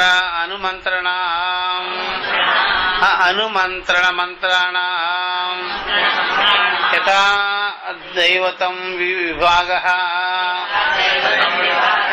తపోదమ కర్మ సత్యాదీనామపి బ్రహ్మ విద్యా శేషత్వం తత్సహకారి సాధనత్వం వా ఇతి కల్ప్యతే. వేదానాం తదంగానాం చ అర్థప్రకాశకత్వేన కర్మాత్మ జ్ఞాన ఉపాయత్వమితి. ఏవం హి అయం విభాగో యుజ్యతే అర్థ సంబంధ ఉపపత్తి సామర్థ్యాది చేత. ఇది పూర్వపక్షి అక్కడి నుంచి అడిగాడు. నా అయుక్తే నహి అయం విభాగ ఘటనాం ప్రాంచతే నహి సర్వక్రియాకారక ఫలభేద బుద్ధి తిరస్కారిణ్యాః బ్రహ్మ విద్యాయాః శేషాపేక్షా సహకార సాధన సంబంధః వా యుజ్యతే. ఇది వా యుజ్యతే నహి యుజ్యతే అనమాట. ఇది అండర్లైన్ చేసుకోవాలి. ఇక్కడ ఏమంటున్నారంటే, ఇది అండర్లైన్ చేసుకోవాలి.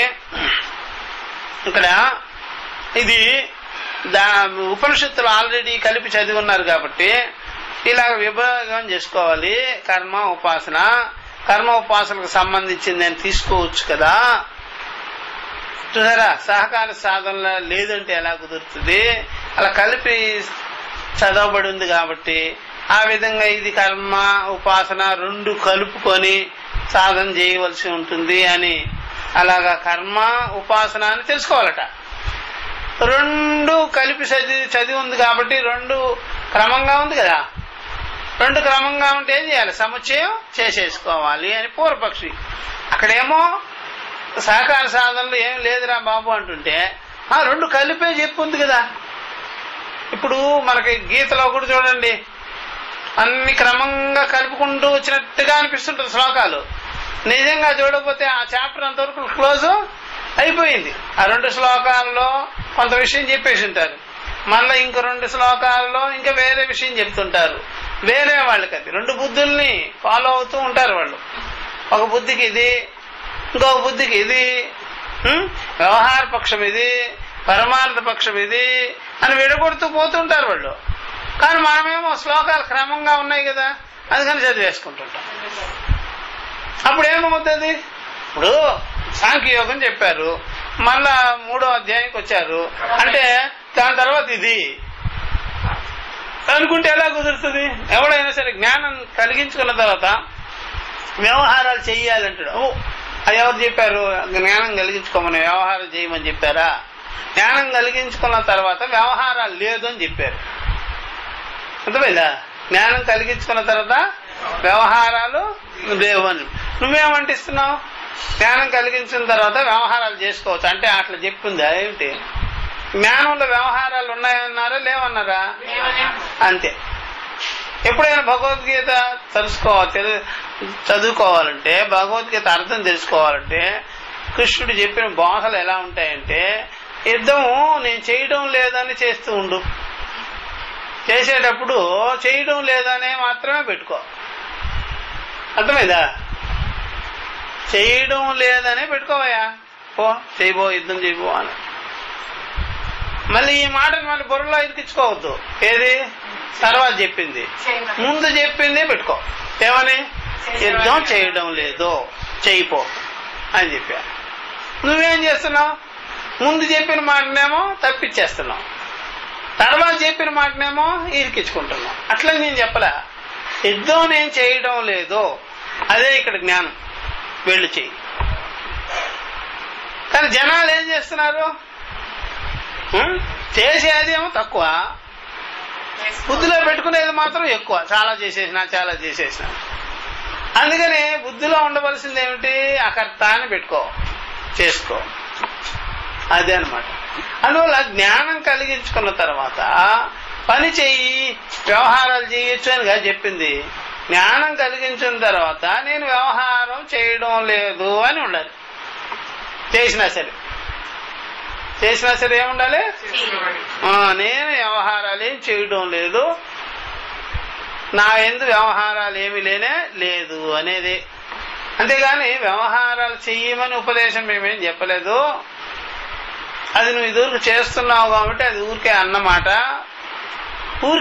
అది అనువాదం అంటారు. అట్లా అది బాగా గుర్తుపెట్టుకోవాలి. అందువల్ల ఇది ఆ క్రమంలో వచ్చింది కాబట్టి కర్మ, జ్ఞానము ఇవన్నీ కలిపి చదివేసుకోవాలి, కలిపి చెయ్యాలి. అలా చేసినట్లయితే సహకార సాధనలు ఇలాగైపోద్ది.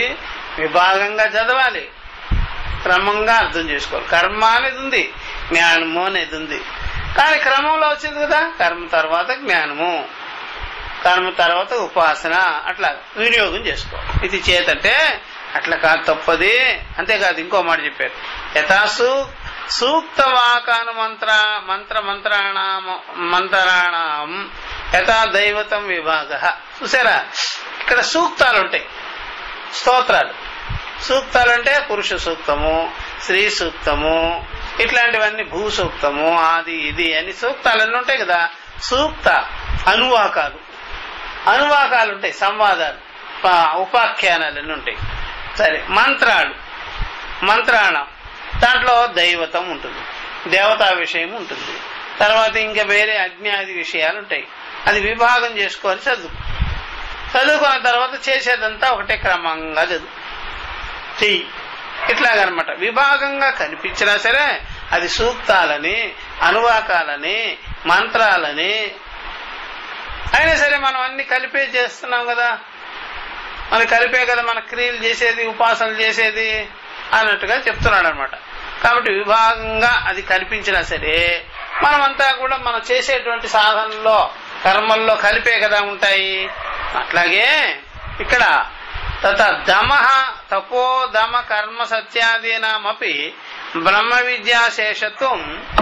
ఈ తపస్సు, దమము, కర్మ, సత్యాదులు ఇవన్నీ కూడా బ్రహ్మ విద్యకి శేషంగానే పెట్టుకో. తత్సహకార సాధనత్వం వా ఇది కల్పితే, ఇలా కల్పించుకో. బ్రహ్మ విద్యకి శేషభూతంగానే చెప్తుంది. అక్కడ సూక్తాలు మంత్రాలు అన్ని ఏ విధంగా ఉపయోగించుకున్నామో అదే విధంగానే ఇక్కడ బ్రహ్మ విద్యకి తపస్సు మొదలుగునే సాధనలన్నీ కూడా సహకార సాధనలని కల్పించుకోవచ్చు కదా. పూర్వపక్ష అనమాట. అంతేకాదు కదా, ఇంకా ఉంది. వేదానాం తదంగానాం చార్థ ప్రకాశకత్వేన కర్మాత్మ జ్ఞానయో ఉపాయత్వం ఇది. వేదాలు, వేదాంగాలు వాటి యందు వాటి అర్థాన్ని తెలుసుకోవాలంటే అర్థాన్ని ప్రకాశించేది కర్మ ఆత్మజ్ఞానం ఉంది కదా, అదంతా ఉపాయంగా చెప్పారు. కర్మకి ఆత్మజ్ఞానం ఉపాయం, కర్మకి అంటే ఆత్మజ్ఞానం ఉపాయం. అందుకని వైష్ణవులు అవి రెండు కలిపేస్తుంటారు.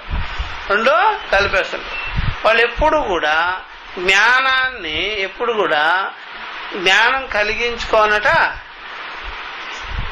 సేవ చెయ్యాలి. భగవంతుడికే సేవ చేయాలి. ఏం కలిగించుకోవాలి? అది ఏం జ్ఞానం అంటే దేవతా జ్ఞానమే అవుతుంది. ఏం జ్ఞానం అవుతుంది?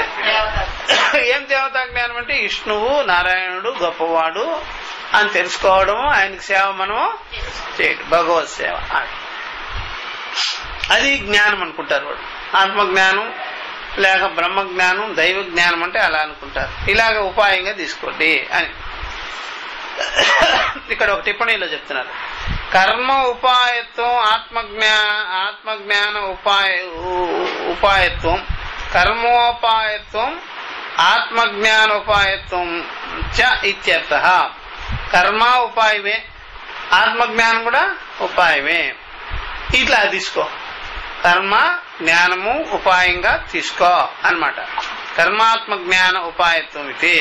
రెండింటినీ ఉపాయంగా తీసుకొని సాధనలకి కర్మ, భగవత్ సాధనకి కర్మ ఉపాయమే, జ్ఞానం కూడా ఉపాయమే. భగవంతుడి యొక్క ఉపాసనకి, ఆరాధనకి రెండు, దైవ ఉపాసనకి రెండు, కర్మ గాని జ్ఞానం గాని ఉపాయమే అని తీసుకో, అలా పెట్టుకో అని చెప్పి. నహి ఇప్పుడు ఏవం హి అయం విభాగ, ఇది విభాగం. కర్మ ఉంది, ఉపాసన ఉంది, జ్ఞానం కూడా ఏంటి ఉపాసనా జ్ఞానం అనమాట, దేవతా జ్ఞానం. ఇదంతా మనం సాధన చేసేదానికి ఉపాయం, ఆరాధించుకునేదానికి, భగవత్ సేవ చేసేదానికి ఉపాయం. వైష్ణవులు అయితే భగవత్ సేవ అంటారు. అట్లా దేవతా ఉపాసనలకు ఇవన్నీ కూడా సముచ్చయ సాధనలో ఇలాగ ఉపాయంగా తీసుకో. ఏవం హి అయం విభాగ యుజ్యతే, ఇదే విభాగం అంటే అర్థ సంబంధ ఉపపత్తి సామర్థ్యాతి చేత. కాబట్టి ఈ ప్రకారంగా ఈ అర్థానికి సంబంధం పెట్టుకొని ఉంటుంది. మనం చేసేటువంటి కర్మ ఉపాసనకి అర్థానికి సంబంధం పెట్టుకొని ఉంటుంది. ఆ ప్రకారంగా మనము అర్థ సంబంధ ఉపపత్తి సాధనం, ఈ సామర్థ్యం దీంట్లో కనిపిస్తుంటుంది అని పెట్టుకోండి అన్నారు. దీనికి ఒక టిప్పణి ఉంది. యద్యపి యాగ సమాప్తో పఠితవ్యే సూక్తవాకే బహవయః దేవతాః పఠ్యంతే. ఈ యాగాలు చేసేటప్పుడు మనము అనేక సూక్తులన్నీ కూడా చదువుతాం, దేవతలకు సంబంధించబడినట్టు అగ్ని, ఆదిత్యుడు ఇత్యాది. తథాపి యస్మిన్ యాగే, ఆ యాగంలో పౌర్ణమాస్యము, అమావాస్య ఇవన్నీ కూడా వస్తాయి. పౌర్ణమికి సంబంధించినటువంటి ఆ యొక్క క్రతువు విశేషం. అలాగే అమావాస్యకి దర్శపూర్ణ క్రతువులు అనమాట, దానికి సంబంధించినవి. కాబట్టి యా దేవత ఆహుతాః తస్యాహ ఏవ విసర్జనేన సూక్తవాహో, ఏ దేవతలకు మనం ఆహుతులంతా అర్పిస్తామో ఆ ప్రకారంగా ఆ సూక్తులు చెప్పి ఉపయోగిస్తాం. వినియోగించేది యోగ్యతావశాత్, యోగ్యతను బట్టి, మన యోగ్యతను బట్టి అలా చేస్తాం. జీవుని సూత్రం ఇది పూర్వమీమాంసలో చెప్పబడింది.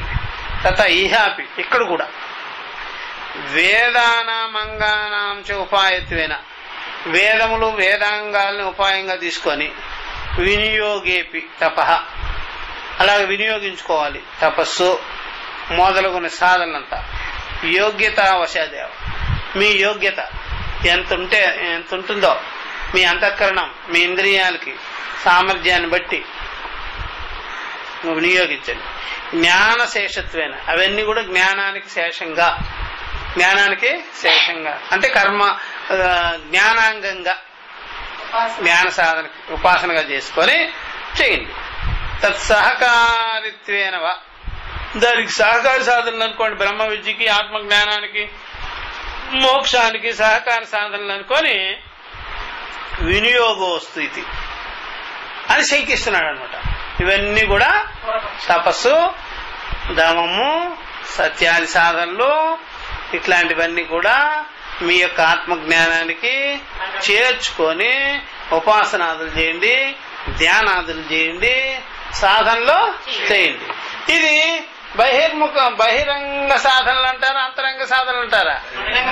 కాదు, తపాదులన్నీ ఏ సాధన? అంతరంగ సాధనలు విధిస్తున్నారు వాళ్ళు. బహిరంగ సాధన ఏంటంటే యజ్ఞాలు, హోమాలు, ఇవన్నీ ఏమిటే బహిరంగ సాధన. ఇప్పుడు ఆత్మజ్ఞానానికి ఏ సాధన పెట్టాలి? రెండిట్లో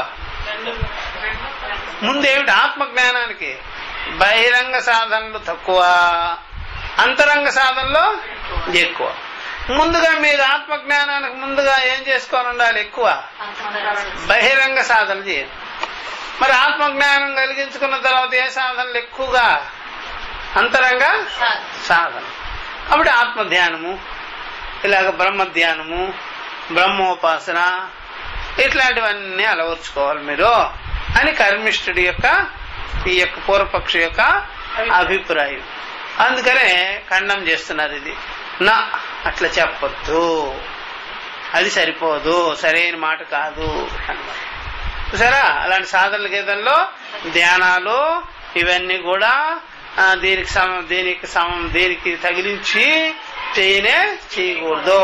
ఇది కేవలం ఆత్మజ్ఞానంతోనే ఆ విధంగా ఉండాలి గాని ఆత్మజ్ఞానంతోనే జీవించుకుంటాడు గాని, చూసారా, ఆత్మజ్ఞానంతోనే వానికి కావలసినటువంటి శరీరానికి సంబంధించిన పనులు చేసుకుంటూ ఉంటాడే గాని ఆత్మనిష్ఠుడై ఉంటాడే గాని వానికి ఎలాంటి సహకార సాధనలు ఏమీ లేనే. వాళ్ళు ఏం చేసినాడంటే నిద్రలేస్తే చక్కగా కాఫీ తాగాడు, తర్వాత ఏమో టిఫిన్ చేశాడు, తర్వాత ఏమో కాసేపు అట్లా ఇట్లా ఉండి మళ్ళీ జ్యూస్ తాగాడు, తర్వాత పడుకున్నాడు, తర్వాత పేపర్ చూశాడు, తర్వాత మళ్ళీ మధ్యాహ్నం లంచ్, తర్వాత సాయంత్రం స్నాక్స్, టీ, కాఫీ, తర్వాత డిన్నర్, మళ్ళీ పడుకున్నాడు. అప్పుడు అజ్ఞాని ఆయన అడుగుతున్నారు వాళ్ళు, ఇదంతా సహకార సాధనలా? మీరు ధ్యానాలు గీనాలు చేయరు కదా, ఇది సహకార సాధనలు అవుతాయా? దీనికి సహకార సాధనలు అంటే బ్రహ్మజ్ఞానాన్ని కాదు, శరీరానికి సహకార సాధన, బ్రహ్మజ్ఞానానికి కాదు. నేను ఇట్లా అనుకున్నాను. మీరు ధ్యానం చేయడంలా, జపం చేయడంలా, అంతర్ముఖ సాధన చేయడం లేదు కదా, ఇదే చేస్తుంటే ఇదేమో అనుకున్నా. చూసారా, బ్రహ్మానికి ఆకలి దప్పులు లేదుగా, అందుకని దాంతో పని లేదు. బ్రహ్మానికి ఇంకేమి రెస్ట్ కావాల్సిన పని లేదు కదా, అందుకని అది కూడా కాదు. అంతా కావాల్సింది దేహానికి, దానికి సహకార సాధన. అర్థమైందా? మరి మీరు దేహానికి ఎన్ని చక్కగా క్రమం తప్పకుండా నిదానం పొద్దున్నే కాఫీ, టిఫను, ఇలా స్నానం గీనం అన్ని చేయిస్తున్నారు కదా, ఏమన్నా కోరుతున్నారు దేహం? ఒకటే కోరుతున్నా, ఇప్పుడు పోతావే త్వరగా.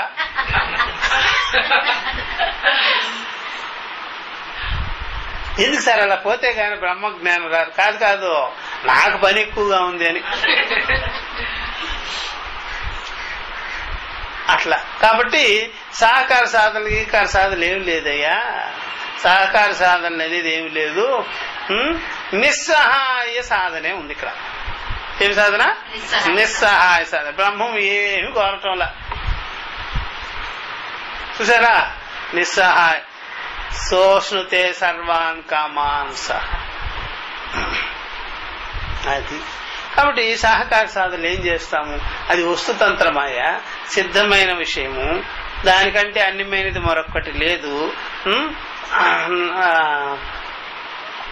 కాబట్టి ఎత్ర నాణ్యత పశ్యతి నాణ్య శృణోతి నాణ్యత విజానాతి సా భూమ. వీటిలోంటే ఏం సహకార సాధన అక్కడ పెట్టేది? అంటే శరీరానికి చెయ్యాలి, అంతే, శరీరానికే చెయ్యాలి. అట్లా అనద్దు. అయుక్తే, ఇది యుక్తియుక్తముగా లేదు, పద్ధతిగా లేదు, సమీచీనంగా లేదు అని చెప్పేసినాడు. తెలుసు సార్, నహి అయం విభాగ ఘటనాం ప్రాంచంతే. అయ్యా ఇక్కడ ఈ విభాగం అనేటువంటిదే చెల్లుబడి కాదు, ఈ విభాగం అనేదే పనిచేయదయ్యా ఇక్కడ అని చెప్పుకొచ్చేస్తాడు.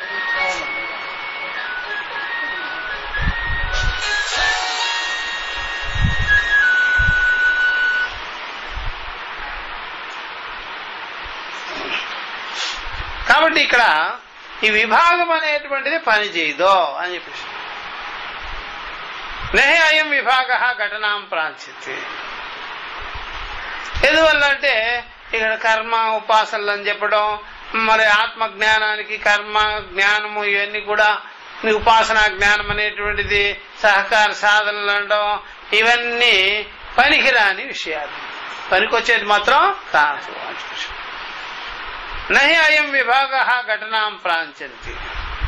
నహి ఎందుకని అంటారా, నహి సర్వక్రియాకారక ఫలభేద బుద్ధి తిరస్కారణ్యా బ్రహ్మ విద్యాయా శేషాపేక్ష సహకార సాధన సంబంధో వా యుజ్యతే నహి యుజ్యతే.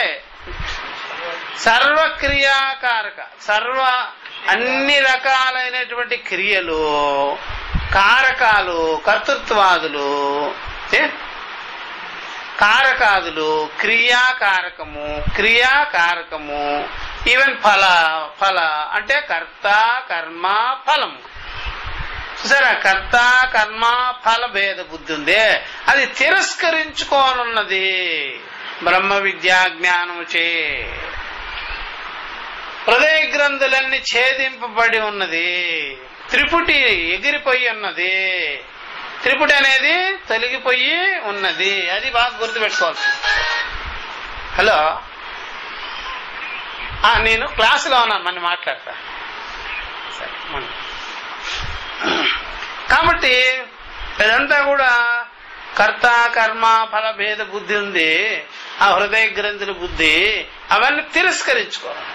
తిరస్కరణ్య బ్రహ్మ విద్యాయ, ఈ బ్రహ్మ విద్య తిరస్కరించి పెట్టేసేసి, నెగేట్ చేసి పెట్టేసేసి, హృదయ గ్రంథులు విచ్చిత్తి చేసి పెట్టేసేసి, సర్వ కర్మలన్నీ వినాశం చేసి పెట్టేసేది బ్రహ్మ విద్యా జ్ఞానం, అహమస్మి బ్రహ్మ అనే జ్ఞానం. ఇక శేషాపేక్ష అనేది ఎక్కడ, సహకారి సాధన సంబంధాదులు అనేది ఎక్కడ, దారి చూపించండి చూద్దాం.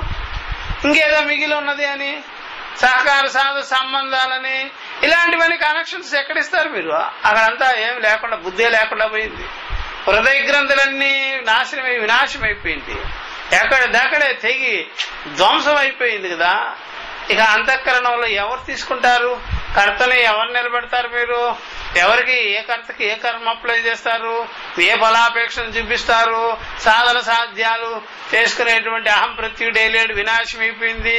కేవలం బ్రహ్మాత్మ జ్ఞానం తప్ప, సాక్షిత్వ జ్ఞానం తప్ప, హృదయ సాక్షే తప్ప హృదయమే లేదప్ప. హృదయాంతర్గతమైనటువంటి సమస్త ప్రత్యయ ప్రవాహాలన్నీ కూడా వినాశమైపోయింది, ఇంకేం లేదు. అది తెలుసుకోవాల్సి. కాబట్టి ఇలాగా బ్రహ్మ విద్యాయా శేషాపేక్ష ఎప్పుడైనా సరే బాగా గుర్తుపెట్టుకోవాల్సింది, చచ్చిపోయిన వాడి శరీరం నుండి కూడా బ్లడ్ వస్తుంది. ఆ బ్లడ్ ని ఆపాలని ఇంజక్షన్ ఎవరు? ఎందుకని? బతికి ఉన్నప్పుడు బ్లడ్ కారుతూ ఉన్నది అనుకోండి, ప్రాణం ఉన్నప్పుడు ప్రాణవాయువులు, అయ్యో ఇంత రక్తం వెళ్ళిపోతుందయ్యా అని వాడు వెంటనే విరుగుడు ఇంజక్షన్ ఇచ్చి అట్లు కట్టి అది ఇది చేస్తారు. కానీ అక్కడ ఎవరు లేరు కదా, పోతే పని బ్లడ్ ఏముంది పెద్ద విషయం. అట్లాగే ఇక్కడ అంతఃకరణ ప్రవాహం అనేది, ప్రవృత్తి అనేటువంటిది చిన్నాభిన్నం అయిపోయింది కాబట్టి దానికి అపేక్ష శేషాపేక్ష ఉండదు, సహకార సాధనలు అనేటువంటి సంబంధాలు ఏమి ఉండనే ఉండదు. చూసారా? కాబట్టి కేవలము ఈ బ్రహ్మాత్మ జ్ఞానం తప్ప ఇక్కడ రెండవది లేనే. అట్లా నహి విద్యతే అని చెప్పేసి మంచి పాఠం ఇక్కడ చెప్తున్నారు. మళ్ళా ఒకటి ఇప్పుడే ఉంది, క్రియాకారక సూత్ర భాష నుంచి తీసుకొచ్చాడు ఆయన. 1:1:4:3:4:16 క్రియాకారక ఫలభేద బుద్ధిం పురస్కృత్య తపాదీని ప్రవర్తంతే. చూసారా? తపస్సు ఎందుకు చేస్తాడు, ధ్యానం ఎందుకు చేస్తాడు, కర్మ ఎందుకు చేస్తాడు, ఈవెన్ సత్కర్మ ఎందుకు చేస్తాడు, ఇట్లాంటివన్నీ క్రియాకారక ఫలభేద బుద్ధిని పెట్టుకొనే పురస్కృతి ఏవా తపాదీని ప్రవర్తంతే. తపస్సు మొదలుగునవన్నీ కూడా చెల్లుబడి అవుతాయి. తపాదులన్నీ చేస్తుంటాడు. కర్తృత్వాది బుద్ధి లేకుండా మాత్రం ఏమి చేయడు. వల్ల కాని విషయం ఇదంతా. అది బాగా గుర్తుపెట్టుకోవాలి. చూసారా? క్రియాకారక ఫలభేద బుద్ధిం పురస్కృత్య తపాదీని ప్రవర్తంతే. ఇప్పుడు అంటున్నారు ఇంకో మాట, తాదృశ బుద్ధి తిరస్కారణీతు బ్రహ్మ విద్య. అట్టి బుద్ధిని తిరస్కరించేదే బ్రహ్మ విద్య. నెగేట్ చేసేది కర్తృత్వాన్ని, కారకాన్ని, ఫలాన్ని, కర్మని మొత్తాన్ని కలిపి తిరస్కరించేదే, తోసిపుచ్చేదే బ్రహ్మ విద్య. బ్రహ్మ విద్యా జ్ఞానం అట్లాంటి. తత్కథం మనయో విరుద్ధ స్వభావయో సాంగత్యం. మరి ఆ ప్రకారంగా అది ఎలాగయ్యా? అవి ఈ రెండును బ్రహ్మ విద్యా జ్ఞానమును క్రియాకారక ఫలభేద బుద్ధి అనేటువంటిది రెండు సాంగత్యం వీలవుతుందా? కుదురుతుందా? కుదరనా? కుదరదు. కర్మ జ్ఞానము ఉపాసనా జ్ఞానం రెండైనా ఒకటి జత అవ్వచ్చు. కానీ కర్మ ఉపాసనా జ్ఞానము, నాకు ఉపాసనా జ్ఞానం ఉంది అంటే నేను ధ్యానం చేసే బుద్ధి కలిగిన వాడిని, నేను కర్మ చేసే బుద్ధి కలిగిన వాడిని, ఇద్దరు స్నేహితులు అవ్వచ్చు. రెండు బుద్ధులు కలుపుకోవచ్చు, రెండు ప్రవృత్తులు మీ దగ్గర పెట్టుకోవచ్చు. బట్ ఆత్మజ్ఞాన బుద్ధికి కలిగించుకొని అవి ఉండనే. అది ఉంటే ఆత్మజ్ఞాన బుద్ధి ఉండదు, ఇది ఉంటే అది ఉండదు. తత్కథం అనయో విరుద్ధ స్వభావయో సాంగత్యం అని చెప్పేసి అర్థమైందా? అది బాగా గుర్తుపెట్టుకో. నచ విద్యా విధి లక్షణ, నచ విద్యా విధి లక్షణ. విద్య అనేది విధి లక్షణంగానే కాదు. విద్య అనేది, బ్రహ్మ విద్య అనేది, బ్రహ్మజ్ఞానం అనేది విధి లక్షణముగానే. చూసారా? విధి లక్షణం అంటే శాస్త్రంలో చెప్పబడినటువంటి విధి నిషేధ ప్రవృత్తి విషయముగానే. ఆ లక్షణం ఉండదు దానిలో, అస్సలు ఉండదు. సో చూసారా? సో విషయ అవిద్యా తిరస్కారణే సహాయాంతరాపేక్షిణి వా దృష్ట. సో విషయ చూసారా? అవిద్యా తిరస్కరణే, దాని విషయం ఏంటంటే అవిద్యని తిరస్కరణము చేయుటలోనే సహాయాంతరాపేక్షిణి వా దృష్ట. చూసారా? అంతేగాని అవిద్యని తొలగించడమే దాని పద్ధతి. కానీ చూసారా? సహాయాంతరాన్ని అపేక్షించుకునేది మాత్రంగానే కాదు. సహాయాంతరాన్ని అపేక్షించుకో. అందుకనే ఎవరైనా సరే సాధనలు చేసే వాళ్ళు ఉంటారు కదా, సాధనలు, ధ్యానాలు, గీనాలు, వాళ్ళు కర్మిష్ఠులతో సాంగత్యం చేసి మన ఇద్దరం కలిసి ఒక చోట నువ్వేమో అది నేనేమో ఇది పెడదామా అంటే ఓకే ఓకే ఓకే పెడదామండి. మీరేమో యజ్ఞ హోమాలు చేయించండి, నేను ధ్యానాదులు చేయిస్తాం. అట్లాగా ఒక బ్రహ్మవేత్త నువ్వు ధ్యానం చేసేవాళ్ళు, యోగాలు చేసేవాళ్ళు, కర్మలు చేసేవాళ్ళు మీరు అది చేయండి, నేను ఇది చేస్తాను, మంతం కలుపుతాం మనం అంతా కలుపుకుంటాము అంటే ఏమంటాడు బ్రహ్మ విద్య? నువ్వే చేసుకో, నేను మాత్రం రాను అక్కడికంటే. మరి మీరు చేసే చోటకు నేను వచ్చి చేయనా?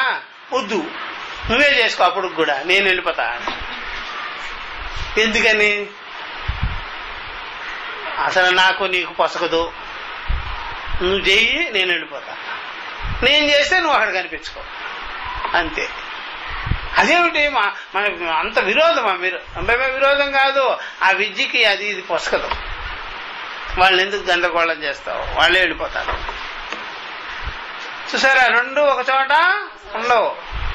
అందుకని ఒక యజ్ఞశాలలో పోయి ఎవడైనా సరే ఏమండి నేను బ్రహ్మ విద్య చెప్పనా అన్నాడు. ఎవరన్నా యజ్ఞశాలలో మీరు కొద్దిగా బ్రహ్మ విద్య చెప్పండి అంటే ఆ కొద్దిగా కూడా వద్దులేండి, ఎందుకు అనవసరం, వేస్టా అని చెప్పేసి. అట్లా అర్థమైందా? చెయ్యి, చేసే ఎక్కువ చెయ్యి, ఇంకా బాగా చెయ్యి, నన్ను ఎందుకు పిలుస్తావు? ప్రసాదానికి రమ్మంటే వస్తా, చివరిలో బిల్లు తీసుకొని వెళ్ళిపోతా, అంతే. అంతేగాని బ్రహ్మ విద్య గిమ్మ విద్య అనుకో. అట్లా ఎందుకని? అది ఇది సరిపోదు, పొసగదు అట్లా. కాబట్టి విషయ అవిద్య తిరస్కరణే, దాని విషయం ఏంటి? అవిద్యని తిరస్కరించడమే దాని పని. సహాయాంతర అపేక్షణీవా దృష్ట, ఇంకా వేరే సహాయాన్ని అపేక్షించుకునేది మాత్రం నహి దృష్ట, చూడనే చూడ, అట్లా చూడ. తత్ కథం బ్రహ్మ విద్యాయా కర్మాపేక్ష ఇది భావ. అలాంటప్పుడు బ్రహ్మ విద్యకి కర్మాపేక్ష ఉన్నది అని ఎలా చెప్పగలుగుతావు? బ్రహ్మ విద్యకి కర్మాపేక్ష ఉండనే ఉండదు. అట్లా ఉండినట్లయితే ఒకటే నిజము, ఒకటి అబద్ధం. ఏది నిజము? బ్రహ్మ విద్య ఉంటే కర్మ అబద్ధం అయిపోతుంది, నిజం కాదు. కర్మే ఉండినట్లయితే బ్రహ్మ విద్య నిజం కాదు, అక్కడ ఉండేది పుట్టిదేదంతా. కాబట్టి బ్రహ్మ విద్య ఉంటే కర్మ అనేది అపేక్షించుకొని ఉండడు, కర్మకు దూరం అయిపోతాడు, కర్మ రానీడు, దగ్గరకు రానీడు. అస్సలు ఆ ప్రసంగమే పెట్టుకోవాలి, అసలు బాగా గుర్తుపెట్టుకోవాలి. సూత్రభాష్యంలో 1:1:4 3:4 3వ అధ్యాయము 4వ అధికరణము 16వ సూత్రం అక్కడ చెప్పారనమాట. వీటిని సరే ఇప్పుడు అంటున్నారు. ఇది చెప్పిన తర్వాత ఇది రెండవది అయిందా? మోక్షమిచ్చన్య సదా కర్మ త్యజేదేవ సాధనం త్యజతా ఏవ హి తద్జ్ఞేయం త్యక్తుః ప్రత్యక్ పరం పదం. ఇది ఎక్కడి నుంచి తీసుకొచ్చి ఇక్కడ పెట్టారు ఇది. కాబట్టి మోక్షమిచ్చన్ సదా కర్మ త్యజేదేవ సాధనం. కాబట్టి మోక్షాన్ని కోరువాడు సదా కర్మ త్యజే సదా ససాధనం.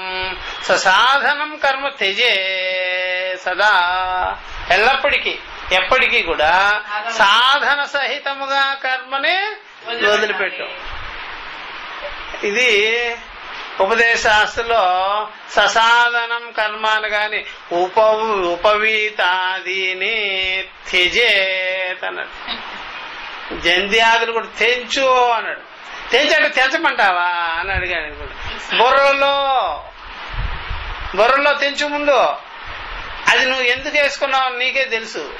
మీ ఆవిడ ఎప్పుడు అందుబాటులో ఉండదు కాబట్టి గీక్కునేదానికి, అంతే. అర్థమైందా? బుర్రలో తెంచు ముందు, తెంచి పడాయి. ఎందుకంటే అది పెట్టుకొని ఏమనుకుంటారంటే నేను ఇది చెయ్యాలి, ఆ సాధన చేయాలి, ఈ సాధన చేయాలి అని పెట్టుకో ఉంటారనమాట. ఇది నిషేధాలన్నీ పెట్టి కలిగి ఉంటారనమాట. అందుకనే ఉపదేశాస్తులో యజ్ఞోపవీతాదీని త్యజేతవ్యం ఆత్మజ్ఞాన విషయే. ఆత్మజ్ఞానానికి వచ్చిన వాడు యజ్ఞోపవీతాదీని త్యజేత్ అని చెప్పేశాడు. అట్లా ఇంకోటి ఏమన్నాడంటే ఉపదేశాస్తులు చెప్పారా, నేను ఆల్రెడీ త్యజేతో అన్నాడట. ఏంది చేతో ఈ జంధ్యాదులన్నీ ఎప్పుడో తెచ్చి పడేసిన, మాకెక్కడ కుదురుతుందండి ఇదంతా. నేను ఎప్పుడో తెచ్చి పడేసిన, బాగుండదు కూడా. మా ఫ్రెండ్స్ చూస్తే ఒప్పుకోవటంలే.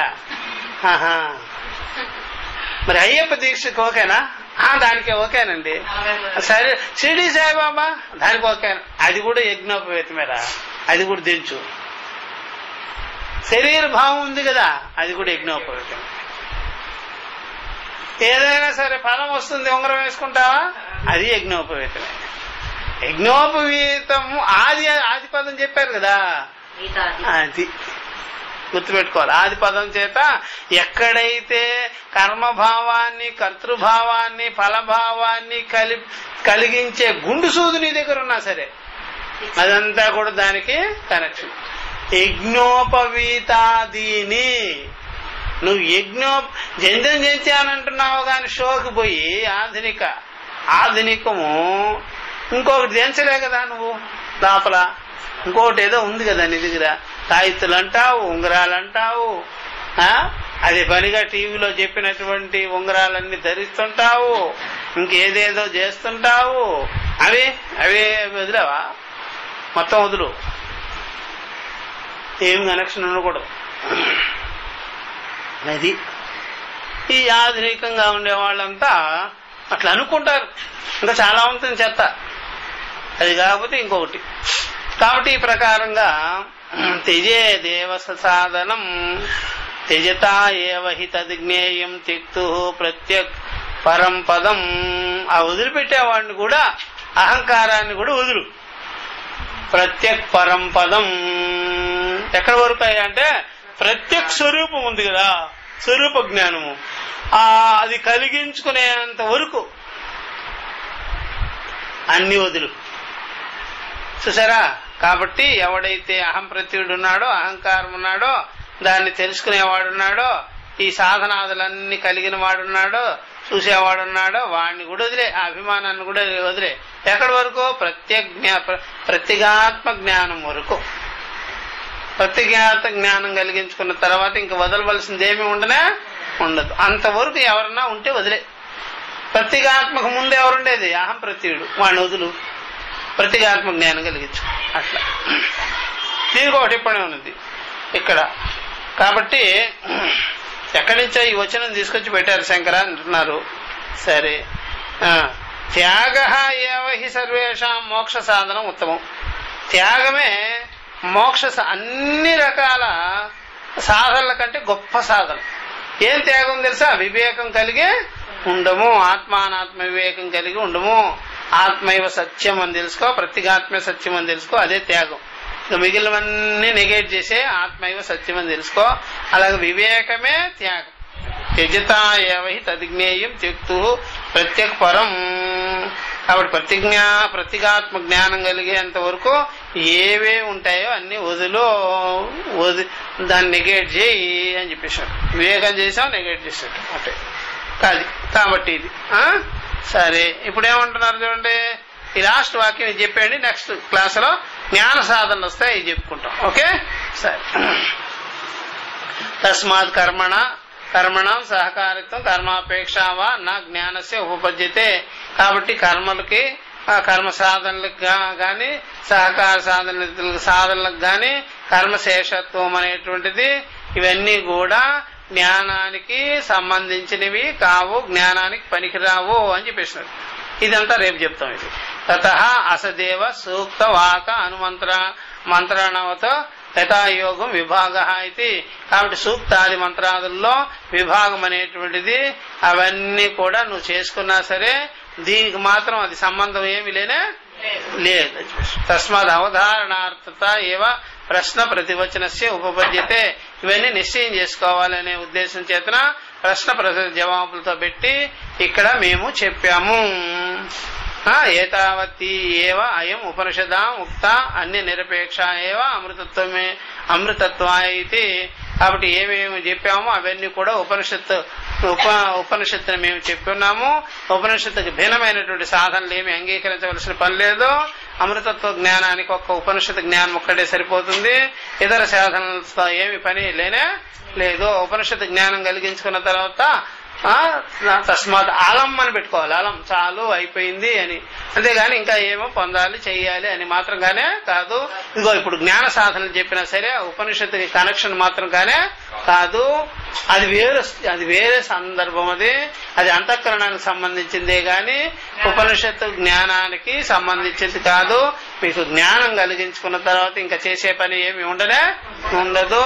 నేను జ్ఞానం కలిగించేసుకున్నాను, అయిపోయింది, బద్రీ దర్శనం చెయ్యాలి, చేసుకుంటే చేసుకోగాని జ్ఞానానికి దీనికి మాత్రం సంబంధం వల్ల నీకు ఓపిక ఉంటే బస్సుల్లో కూర్చునేదానికి, ట్రైన్లో కూర్చునేదానికి, నడిచేదానికి, గంగలో స్నానం చేసేదానికి, వణికేదానికి, రొట్టెలు తినేదానికి తిరుకో, అంతేగాని ఈ జ్ఞానానికి దానికి మాత్రం ఏం సంబంధం లేదు. అక్కడ పోయి మానస సరోవరంలో మునిగినా సరే అంతా కూడా దేహానికి చేసే పనులే గాని ఆత్మజ్ఞానానికి మాత్రం కనెక్షన్ పెట్టకో. ఎప్పుడైనా సరే వైకుంఠం టూర్ వేసినప్పుడు వైకుంఠానికి కూడా వెళ్ళిరా, విష్ణువుని కూడా చూసిరా. జ్ఞానానికి ఆయనకి నీకేం సంబంధం లేదు. ఆయన ఏమన్నా ఇస్తానన్నా సరే జ్ఞానానికి మాత్రం వద్దయ్యా. ఇది శరీరానికి మాత్రం ఏమన్నా ఇస్తే ఇయ్యి, ప్రాణానికి ఏమన్నా ఇస్తే ఇయ్యి, ఏమన్నా దద్దోజనం ఉంటే పెట్టు అని అడిగి తీసుకొని తినేసి వచ్చేసే. అంతేగాని ఎక్కడికి పోయినా సరే శివుడి దగ్గరికి పో, శివలోకం కొద్దిగా విభూతి పెట్టుకోనరా, అంతేగాని నీకు జ్ఞానము అక్కడనే. జ్ఞానానికి ఏ కనెక్షన్ లో అక్కడ ఎవరి దగ్గరికైనా తిరుక్కో, జ్ఞానానికి సంబంధం మాత్రం ఏది కాదు. అట్లా ఓం సహనావతు సహనౌ భునక్తు సహ వీర్యం కరవావహై తేజస్వినావదేతమస్తు మా విద్విషావహై.